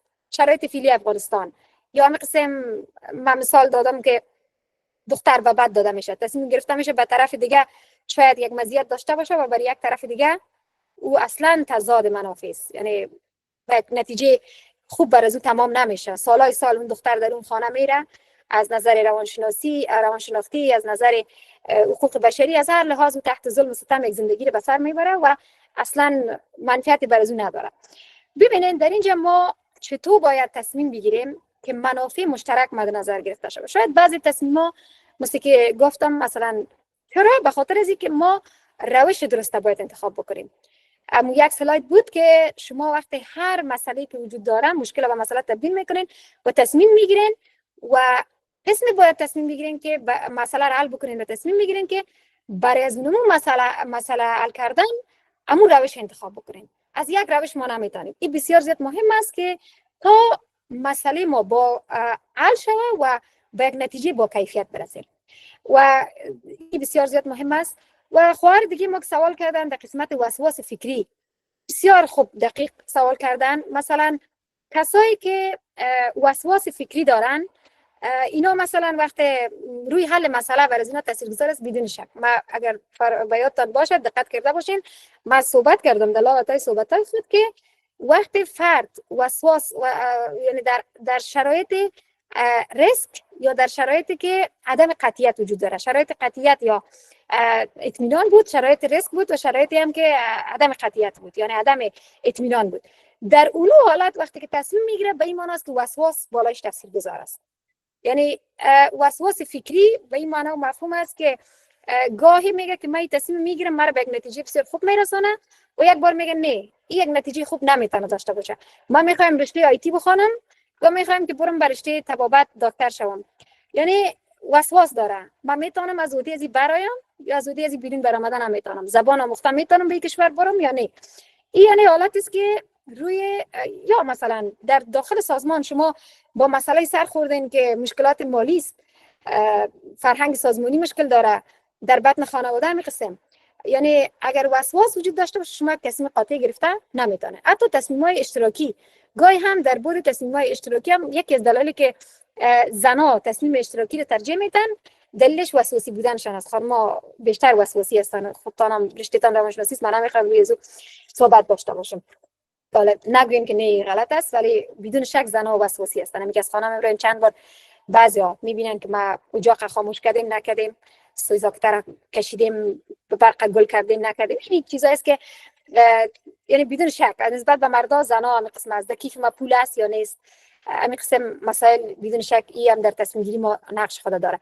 و سوال بعدی رو که دوست ما خواهر ما مطرح کردن چطور اطمینان حاصل بکنیم که ما تصمیم ما عقلانی است و این تصمیم ما بر مبنای هیجانات نیست. برداشت ما سوالاتتان چون بسیار طولانی صحبت کردیم، من نکات پوینتایش گرفتیم. یعنی چطور تصمیم بفهمیم تصمیم ما عقلانی است و ما از هیجانات جلوگیری بکنیم که تصمیم ما هیجانی نباشه. ببینید ما شما یکی تصمیم گیری برنامه‌ریزی شده داریم، یکی برنامه‌ریزی نشده داریم. تصمیم گیری برنامه‌ریزی شده ما بدون شک یک گوشه از او یک قسمت عظیم از او بر مبنای عقل و منطق تصمیم گیری شده، بر مبنای آینده نگری تصمیم گیری شده. ما 2 سال بعد چی میکنیم، 3 سال بعد، 5 سال بعد، 6 سال بعد، 10 سال بعد. یعنی این برنامه ریزی شده و در این حالت است که ما اطمینان داریم و هیجان دیگه وجود نداره. اما تصمیم گیری برنامه ریزی نشده تصمیم گیری است که هیجانی است، یعنی هیجان در این دخیل است. دفعتاً یعنی هیجان برای رهبر مدیر، برای فرد رأس خانواده، برای حتی در بود تصمیم گیری شخصی هیجانی میشه. خب برای یک دختر یک آدم خواستگار میآید، از هیجان زیاد میگه بله، تحقیق نمیکنه که این آدم چگونه است، در خارج از هر قسمی که هست دیگه، در خارج زندگی میکنه، هیچ پرابلم نداره. نه، یعنی ببینین این تحت هیجان تصمیم گرفته. یعنی تصمیم گیری اگر ما برنامه ریزی شده تصمیم گیری میکنیم، بر مبنای منطق میکنیم، بر مبنای یک آینده نگری تصمیم گیری میکنیم. تصمیم گیری یعنی یک بود جنبه علمی داشته باشه، یعنی بعضی مراحلی را که ما شما خواندیم اینا را مد نظر میگیریم. بدون شک هیجانات از او دور است، ولی گاهی به خاطر از اینکه بعضی افراد به خاطر از اینکه فرصت از دست ندن دچار یک تصمیم هیجانی میشه. ما کوشش ما باشه که باید تصمیم هیجانی نگیریم. مثلا مثالای شخصی دادم ببخشید بخاطر از اینکه زیاد خوب موضوع حل واضح‌تر شود. و سوال آخرم خواهر ما سوال کردن در قسمت روانشناسی رشد. خب ما فعلا از روانشناسی رشد بسیار دور ماندیم، سالای زیاد است که دیگه نخواندیم بخاطر، اما از تجربه شخصی و داشته‌های گذشته خود فقط می‌خوایم براتون بگم. ما شما انواع خانواده داریم، نه یک خانواده هسته‌ای است، یکم خانواده بزرگ است. ایران روش تربیتی در خانواده هسته‌ای تا خانواده بزرگ، از خانواده آزادمنش تا خانواده دموکرات، از خانواده سهلنگار تا خانواده وابسته، روش‌های تربیتی فرق میکنه. یعنی روش‌های تربیتی متفاوت است. اینجا استاد نیلوفر جان و دیگه دوستای کرشتایشان روانشناسی است، اونها بیشتر میتونن این بحث تکمیل بکنن. ولی هم در کل که بیایم به این نتیجه برسیم، از خانواده هسته‌ای تا خانواده بزرگ که در هم اعضای خانواده و کاکا و ماما و نمیفهم مادر کلان اینا که در افغانستان داخل هستند، روش‌های تربیتی تا یک خانواده هسته‌ای که تک فرزند است یا 2 فرزند است، شوهر و خانم است، کاملا از هم متفاوت است. یعنی در این خانواده چطور باید، دوست ما سوال کردن که ما چطور باید از کدام سبک یا روش استفاده بکنیم که مشکل پیش نبیاید و درست برای تربیت ازی بر تمام از این مسائل موارد از اینا تصمیم بگیریم. اولین چیز ما شخصا باور دارم، به این باور هستم که هر خانواده، مثلا حداقل خانواده که باسواد است، برنامه خانواده باید داشته باشه. چند اولاد داشته باشیم، هزینه زندگی ما چگونه است، از کدام روش تربیتی استفاده بکنیم و روش تربیتی تلفیقی را ما تلفیقی با روش مدرن ما ترجمه میدم. یعنی روش تلفیقی یکی از روش‌های آموزشی است که شما وقتی روش تلفیقی استفاده میکنین با روش او رو مدرن سازی باید بکنین، با روش مدرن باید او رو کار بگیرین. مثلا شما میخواین که طفلتان دچار تعارضات نشه، دچار مشکلات نشه، آموزش خوب داشته باشه، قدرت حل مسئله را پیدا بکنه، زیاد به دنیای مجازی و گیم و این مسائل وابسته نشه، یک روش تلفیقی باید داشته باشه. بین پدر و مادر باید هماهنگی وجود داشته باشه و شما جاگزین بازی‌های سنتی یا کلاسیکی که مثلا در گذشته انجام میشد میتونین که روش‌های مدرن را مثلا برای او جاگزین بکنین تا به قسمت رشد فکری و اجتماعی شدن و رشد ذهنی و ایناش برای او مفید و موثر باشه. ما از تک روش طرفدارش نیستم. روش تلفیقی با استفاده از میتودا و همو راهکارهایی که مدرن باشه طرفدارش هستم. روش‌های سنتی شاید که در بعض خانواده‌ها، در بعضی چی که در اکثریت خانواده‌ها در شرایطی که در افغانستان وجود داره، ولی روش تلفیقی رو ما ترجیح میدم که باید از انواع و اقسام امی روش‌ها را تلفیق بکنن، یک جا بسازن و به اون نواری خلاقیت به خرج بدن تا بالاخره اما قدرت حل مسئله و تفکر در طفل وجود داره. شما طفلایی که یعنی شما یک طفل 5 ساله افغانستان با یک طفل که در خارج است مقایسه کنین، کاملا متفاوت است. محیط ها خودش برای از اونا را میسازه. شما طفل 5 ساله تن روان میکنین نانوایی میره نان میاره، اما طفل 5 ساله که در امریکا و اروپا و آلمان است اصلا نمیفهمه چی کنه، با معذرت تا هنوز هم مثلا دو پمپر استفاده میکنن. یعنی به این شکل است. برای خود محیط ها متفاوت است برای روش ها و این برمیگرده به نوع نگرش و سطح آگاهی والدین که از کدام از این استفاده میکنن. میشه سوال دیگه هم بگیرین. تشکر میکنم استاد گرامی. پاسختان دریافت کرده باشین چون من کوتاه پرداختم، ببخشید. ممنونتون استاد، تشکر که با حوصله‌مندی تمام با پرسش‌ها پاسخ دادین. گفتن من که فعلا برنامه ما به شکل لایو دسترسی بود، دانشگاه هم نشر میشه و صدها بیننده داره، بدون شک پاسخ‌هایی را که ارائه کردین شاید سوالات اونها هم بوده باشه و چقدر خوب شد که پاسخشان را دریافت کردن. چند سوال دیگه هم میگیرم اگر که موافق باشین. سوال بعدی را داشته باشیم از آقای عبدالواجد ولیزاده. فکر میکنم از استادان میپرسین. بفرمایید استاد سوال شما رو داشته باشین. سلام، وقت بخیری دارم خدمت استاد گرامی و هیئت رهبری، دانشجویان عزیز و تمام دوستان و استادانی که حضور دارند. عبدالواجد وهابزاده هستم، دانشجوی دیپارتمنت مطالعه ارتباطات، دانشکده ژورنالیسم ارتباطات دانشگاه کابل. و بسیار حس خرسندی دارم که در میان شما عزیزان قرار دارم و سپاس بکران دارم از رهبری هیئت دانشگاه آنلاین زن بابت برگزاری چنین وبینارها و خدمات برای خواهران ما. و سوال من هم در رابطه با این سمیناری است. من در لابلای صحبت‌های استاد ایره شنیدم که شما در رابطه با هرم ابراهیم مازلو در مورد نیازهای انسان اشاره کردین. در افغانستان قسم که شرایط می‌بینیم حداقل نیازهای اولیه‌ای که یک فرد داره همان نیازهای فیزیولوژیکی و نیاز امنیت است او فراهم نیست. چگونه این میتواند که یک تصمیم گیری بهتر داشته باشد تا به ارتباطات صدمه نرسه؟ تشکر و سپاس. سلامت باشین. تشکر میکنم از شما و از اینکه حضور یافتین به برنامه امشب. سوال بعدی را می داشته باشیم از بانو مدینه احمدی. شما قبلا هم دستون بالا بود، بفرمایید یک بار دیگه برنامه فرصت میدیم ان شاء الله سرتون. بله فعلا صدای ما هست؟ بله بفرمایید. با عرض سلام احترام دارم خدمت جناب پهانیار عبدالفرید سالنگی، رئیس صاحب دانشگاه، خانم عادله جان زمانی، معاون صاحب معزز و رئیس دانشکده روانشناسی، آمر صاحبان محترم، استادان عزیز، مهمانان ارجمند و حاضرین گرامی.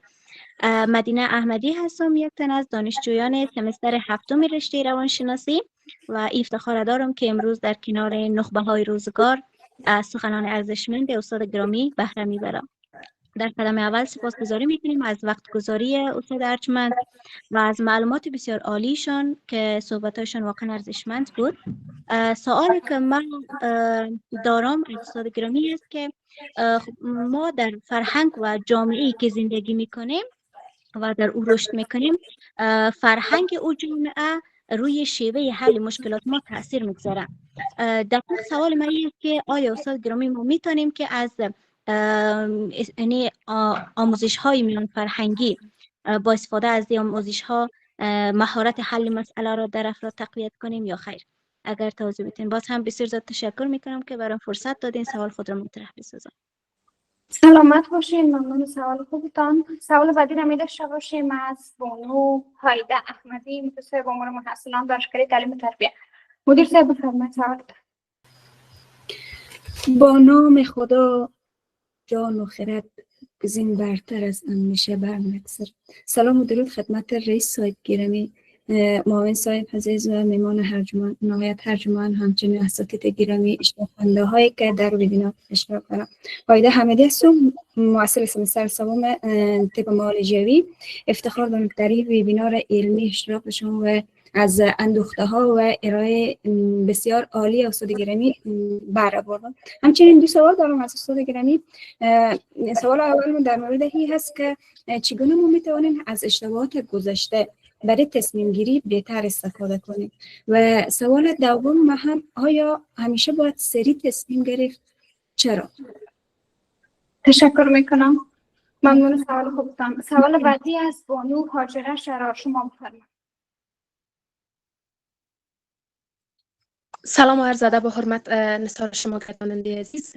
سلام و احترام خدمت جناب رئیس صاحب بزرگوار، معاون صاحب ارجمند، مهمان گرامی، همه حضار عزیز. ان شاء الله که خوب سلامت باشین. در نخست خوش آمدید میگم جناب استاد بزرگوار و ممنون بابت ارائه خیلی خوبشان و تشکر از دانشگاه نیکنام آنلاین زن بابت همچون ارائه وبینارهای خیلی قشنگ و مفیدی که واقعا مسئولین همه جانبه میتونه که رشد بده و مسئولی میتونن از این موارد خیلی استفاده خوب داشته باشن.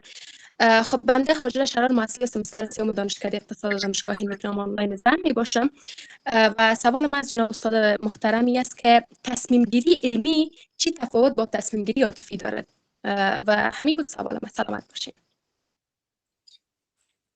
تشکر میکنم. سلامت باشین. استاد فکر میکنم که کفایت کنه همه قدر سوال، چون وقت برنامه باز زیاد میشه. اگر شما لطف نموده پاسخ بدین به سوالات ممنون میشه.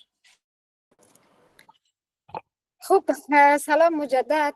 مرسی. کوتاه به جواب سوالاتتان میپردازم و خدا کنه که پاسخهایتان را دریافت بکنین.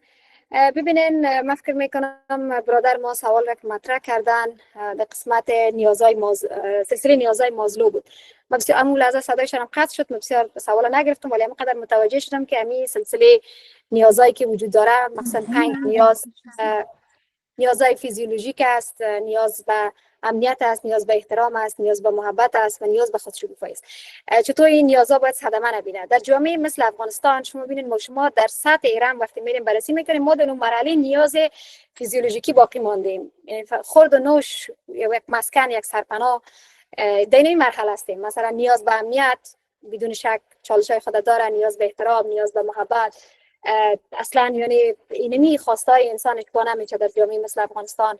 بس خودشکوفایی از طرف دیگه هم مخصوصا شرایط فعلی اینایی که وجود داره. خب چطور ما تصمیم گیری کنیم که این یعنی اینا دچار مشکل نشه؟ ببینن یکی ما شما وقتی در بود زندگی شخصی و زندگی اجتماعی میبینیم یکی از اینهای شخصی است که خود فرد سرمایه گذاری میکنه، خانواده سرمایه گذاری میکنه، یکی دولت ها. و دلیلش هم است که باید رفاه اجتماعی با وجود بیاید و نیازهای افراد برآورده شود. یعنی در جامعه افغانستان ما تجربه معمی است که برای برآورده شدن این نیازها تنها در بود برنامه‌ریزی و تلاش فردی باقی مانده. یک خانواده باید اوج تلاش خود بکنه که نیازهای فیزیولوژیکی فرزند و اعضای خانواده خود برآورده بکنه، نیاز امنیت، احترام، محبت و خودشکوفایی. برنامه‌های دولت در طول تاریخ که بیایم ببینیم اونم برنامه‌ها به خاطر از اینکه باید ما بر از اینمی بخشا پاسخ داده باشیم اصلا وجود نداشته. اگر وجود هم داشته بسیار زیاد کارساز نبوده. بازم شاید ما سوال برادر ما درست گرفتن صدا ملاحظه قطع شد. بر ترتیب در قسمت سوال دوم خواهر ما فکر کنم که در قسمت ازی بود که چطور ما میتونیم بحث فرهنگی به فکرم که مطرح بود، ما چطور میتونیم از ارزش‌های فرهنگی مثلا در جامعه که زندگی میکنیم، آموزش‌های میان فرهنگی که وجود داره از اونش تو میتونیم در حل مسئله استفاده بکنیم. خب ببینید ما شما در اجتماعی که زندگی میکنیم یک انسان 3 حیات داره. حیات روانی داره، حیات یعنی حیات روانشناسی داره، حیات اجتماعی داره و حیات فیزیولوژیکی داره. شما در بود حیات اجتماعی تان به هیچ عنوان بحث تاثیر فرهنگ را بالای خودتان و تاثیر خودتان بالای فرهنگ انکار کردن نمیتونید. یعنی وقتی ما یک تصمیم میگیریم، تصمیمی را که یک فرد در جامعه افغانستان میگیره تا تصمیمی را که یک فرد در یک جامعه غربی یا جامعه دموکرات، یک جامعه ارزش‌های لیبرالیستی و فمینیستی بنا میگیره، بر یک زن ما در بود زنها صحبت میکنم، کاملا از زن متفاوت است. چرا؟ به خاطر از اینکه ارزش‌های فرهنگی جامعه افغانستان متفاوت است و از یک جامعه یا از یک کشور دیگه متفاوت است. شما در افغانستان بسیار کم اتفاق میفته که یک دختر بیاید بر پدر یا بر مادر خود بگه ما فلان آدم انتخاب کردیم و میخوایم با این آدم ازدواج بکنم. یک راهها و مسیرهای چپ کوچه و پس کوچه طی میکنه تا بالاخره که واسطه و وسیله و اگر دلش هم بخواد تا گاهی مجبور میشه که از این بگذره. اما در یک کشور غربی این اصلا ارزش‌های فرهنگی ما باعث ازی شده که مثلا امیت یک چیز اتفاق نفته، حتی اگر میخوایم بازم وقتی که خانواده و جامعه نمیخواد از صرف نظر میده. اما شما یک دختر آلمانی و یک دختر آمریکایی اگر قسم یک کس برش مورد پسندش باشه او کس مانیش نمیتونه، نه. چرا؟ به خاطر اینکه بالای تصمیمش ارزش‌های فرهنگیش تاثیرگذار است و بالای تصمیم دختر افغانستان ارزش‌های فرهنگیش تاثیرگذار است. خدا کنه که سوال حل شده باشه. چرا؟ به خاطر اینکه ما وقتی در جامعه زندگی میکنیم حس داریم، درک داریم، بعد از اون باز تصمیم میگیریم. اما در هر جامعه اینمی حس کردن ما از محیط و شرایط، درک کردن ما و نگرش و بینش ما و بالاخره تصمیم ما از جامعه افغانستان تا یک جامعه حتی ایران و پاکستان از هم متفاوت است. جامعه ترکیه مثلا کاملا از هم فرق داره. و سوال بعدی هم دختر مفسی یک سوال خوب مطرح کردن، ما چطور میتونیم از اشتباهات گذشته خود درس بگیریم و در تصمیم‌های آینده ما یعنی بسیار زیاد بر ما یک نتیجه خوب بگیریم. این بدون این بحث‌های علمی و اکادمیک ما شما در زندگی شخصی خود داریم. بخش اول سوالشان اول جواب میتونم، بخش دومش هم میرم. یعنی چطور مثلا در زندگی شخصی خود ما شما داریم کلانای ما شما همیشه میگه که شما یعنی شما اگه یک بار اشتباه میکنین اشتباه است، بار دوم اگر تکرار میکنین دیگه خطا و گناه محسوب میشه. یعنی انتخابتان است که شما به اون مسیر رفتین. یعنی وقتی ما اشتباه میکنیم و تصمیم میگیریم در آینده، حالا باید چی کنیم؟ اون مراحلی را که برای تصمیم گیری خواندیم، چی مراحل پیچیده‌اش بود، چی مراحل متوسط، چی هم مراحل ساده، اونا رو باید مد نظر بگیریم. ببینیم که در تصمیم ما چند فیصد آینده نگری وجود داره، چند فیصد بود علمی داره، چند فیصد ما رو به هدف ما میرسانه و نتیجه چقدر مطلوب است، منطق ما چی میگه، گاهی شهود درونی ما چی میگه، حس درونی ما چی میگه. اون وقت است که ما از تجارب و اشتباهات گذشته درس گرفتیم و این بار آمدیم یک تصمیم بسیار خوب گرفتیم. من یه مثال میتونم در بود شخصی، زندگی شخصی. کسایی که زوجای ناموفق دارن، اشتباهات گذشته خود در ازدواج دوم خود میتونن که او را ترمیم بکنن در روابط بعدی خود. یا مثلا در بعض کارها و فعالیت‌های سازمانی شما کسایی را آوردن در یک سازمان که تمام سازمان اعظم پاشاند، شما دوباره میخواین یک نهاد تازه جور کنین، اصلا با او تیپ آدما را دیگه نمیخواین که با خود در کنارتان داشته باشین. این یک تصمیم جدی در قبالش میگیرین. و تصمیم گیری دیگه یک سوال دیگه هم داشت امین خواهر ما، تفاوت بین تصمیم گیری علمی و عاطفی. خب تصمیم گیری های عاطفی بازم تاکید میکنم که در بود زندگی فردی زیاد جای داره و زنا بیشتر تصمیم گیری های عاطفی دارن.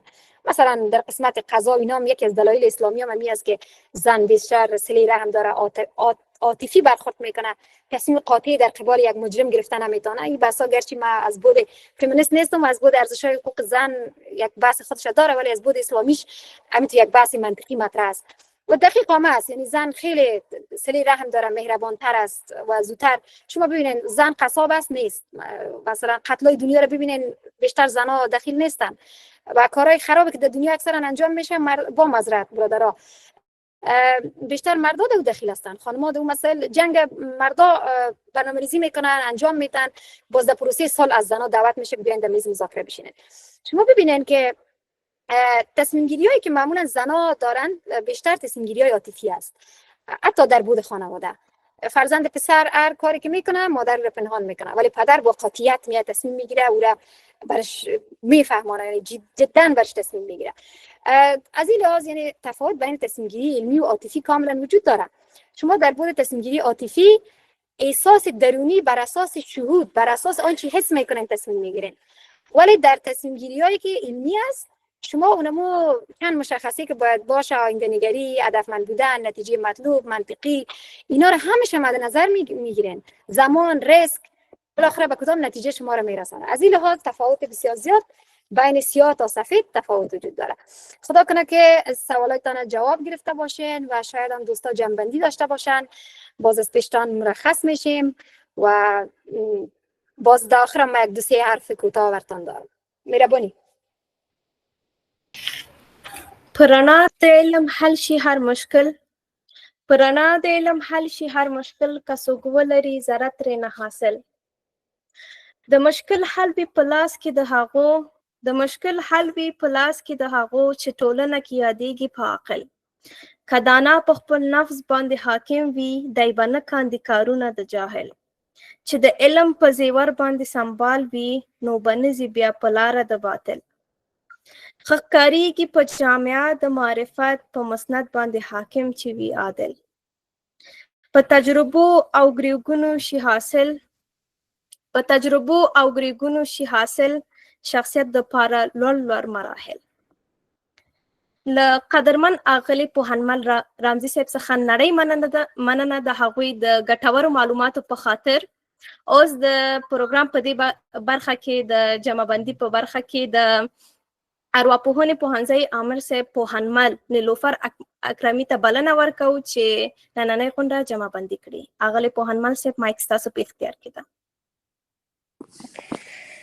سلام شب بخیر خدمت ریاست محترم دانشگاه جناب عبدالفرید سالنگی، معاونیت امور محصلان، معاونیت امور علمی، رؤسای دانشکده ها، آمرین محترم دپارتمنت ها و همکاران عزیز و میمان عزیز برنامه، همکار و دوست و متاقی عزیزم پاهنمل منیژه رامزی. خوشحال هستم که امشب فرصت فراهم شد که دوباره در این برنامه به نوع در کنار هم باشیم. امیدوار هستم که روزی هم برسه که دوباره در دفتر کاری ما کنار هم بشینیم و نتایج سالها صبر و استقامت و زحمات ما را با سر بلند و افتخار دوباره نگاه بکنیم و این مشکلات و این محدودیت ها هم انشاءالله که به زودی رفع شود.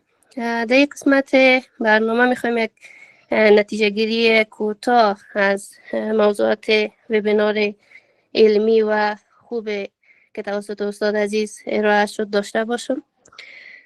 خب با توجه به این که مهارت تصمیم گیری و حل مسئله یکی از اساسی ترین مهارت ها و به نوع ستون اصلی در مدیریت زندگی فردی و اجتماعی است، بحث وبینار امشب با تعریف و توصیف دقیق مدیریت تصمیم گیری و حل مسئله، مراحل این فرایند از شناسایی مشکل گرفته تا تحلیل اطلاعات، بررسی گزینه‌ها و راه حل‌ها، انتخاب بهترین راهکار و ارزیابی نتایج به این بخش پرداخته شد و بعد از او روی انواع روش‌های تصمیم گیری و حل مسئله، مدل‌ها و رویکردهایی که در زمینه تصمیم گیری و حل مسئله وجود داره، ابزارها و تکنیک‌هایی که میتونه در بخش گرفتن تصمیم‌های درست و مناسب و حل مسئله به نوع خوبش کمک بکنه بحث شد. سپس روی اهمیت مدیریت تصمیم گیری و حل مسئله در ابعاد زندگی فردی و اجتماعی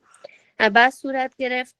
با استناد به گفته های استاد و محتوای علمی وبینار امشب میتونیم بگوییم که مهارت تصمیم گیری و حل مسئله به افراد کمک میکنه تا در مقابله با چالش ها و مشکلات زندگی با اعتماد به نفس، با دوراندیشی و برنامه‌ریزی دقیق وارد عمل شوند، از اشتباهات تکراری پرهیز بکنن و یک مسیر درست را برای رشد زندگی شخصی و حرفه‌ایشان فراهم بکنن. در بعد اجتماعی هم مهارت تصمیم گیری و حل مسئله میتونه زمینه ساز همکاری، کاهش تعارض‌ها، افزایش کارایی و توسعه پایدار باشه. خلاصه ای که مدیریت تصمیم گیری و حل مسئله میتونه که نه تنها که یک مهارت کاربردی است، بلکه با توجه به گفته‌های پربار جناب استاد یک ضرورت حیاتی برای بهبود کیفیت زندگی و ایجاد جامعه پویا و مسئول و آینده نگر است. در اخیر میخوایم از حضور همکار عزیزم در برنامه امشب که با وجود مصروفیت ها و مشغله های فراوان دعوت مرا پذیرفت و حاضر شد که در این وبینار عالی در کنار ما باشه، اینجا در جمع دوستا تشکری بکنم و برش آرزوی موفقیت و سربلندی داشته باشم و امیدوار هستم که در برنامه‌های بعدی هم بتونیم از اندوخته‌های علمیش استفاده بکنیم. تشکر. خب دوستا اگر اجازه باشه فقط من کوتاه چند نقطه میخوایم بگویم. بازم تشکری میکنم از جناب سالنگی صاحب، از خانم عادله استاد گرامی. من مطمئن هستم مسئولیت معاونیت علمی بسیار زیاد دشوار است، یعنی با همگی به تماس میباشن، مشکلات و چالش ها و هم مسائل تصمیم گیری و حل مسئله رو بیشتر من مطمئن هستم که تجربه میکنن با تک تک استادا و دانشجویا و همگی. یعنی کار شما بسیار زیاد قابل قدر است ولی متاسفانه ما یک جامعه داریم که ارزش علم و دانشمند و کتاب و مقاله و همچنین کارا را ما زیاد خوبتر درک نمیکنیم. من به این باور هستم که ما در این قسم یک شرایط بحران قرار داریم ما یکی باید برنامه‌ریزی‌های آنی و فوری داشته باشیم، یکی مرحله‌ای و قدم به قدم. اینمی درس‌های آنلاین، دانشگاه آنلاین در شرایط فعلی یکی از برنامه‌ریزی‌های آنی یا فوری است.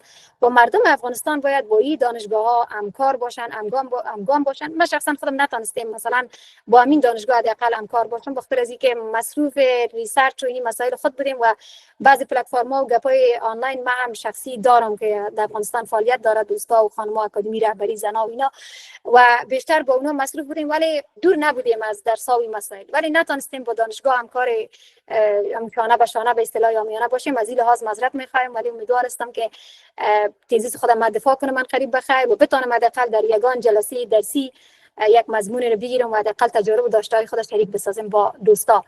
و همین قسم از دختر خانم‌های عزیز ما تشکری میکنم، همتتان قابل قدر از دور اول طالب ما این فرصت نداشتیم. مثلا اول مکتب بودم 5 سال در خانه منتظر شدم تا طالب رفت و پس دوباره ما رفتیم به مکتب. مثلا ما صنف 6 5 امتحان سویه دادم، صنف 6 شامل شدم، یعنی مثل ما هر دختری فرصت نداشت. و ولی امروز فرصت‌های بسیار خوب بر شماست، بورسیه تحصیلی هست، دانشگاه آنلاین هست، از هر کدام از این فرصت‌ها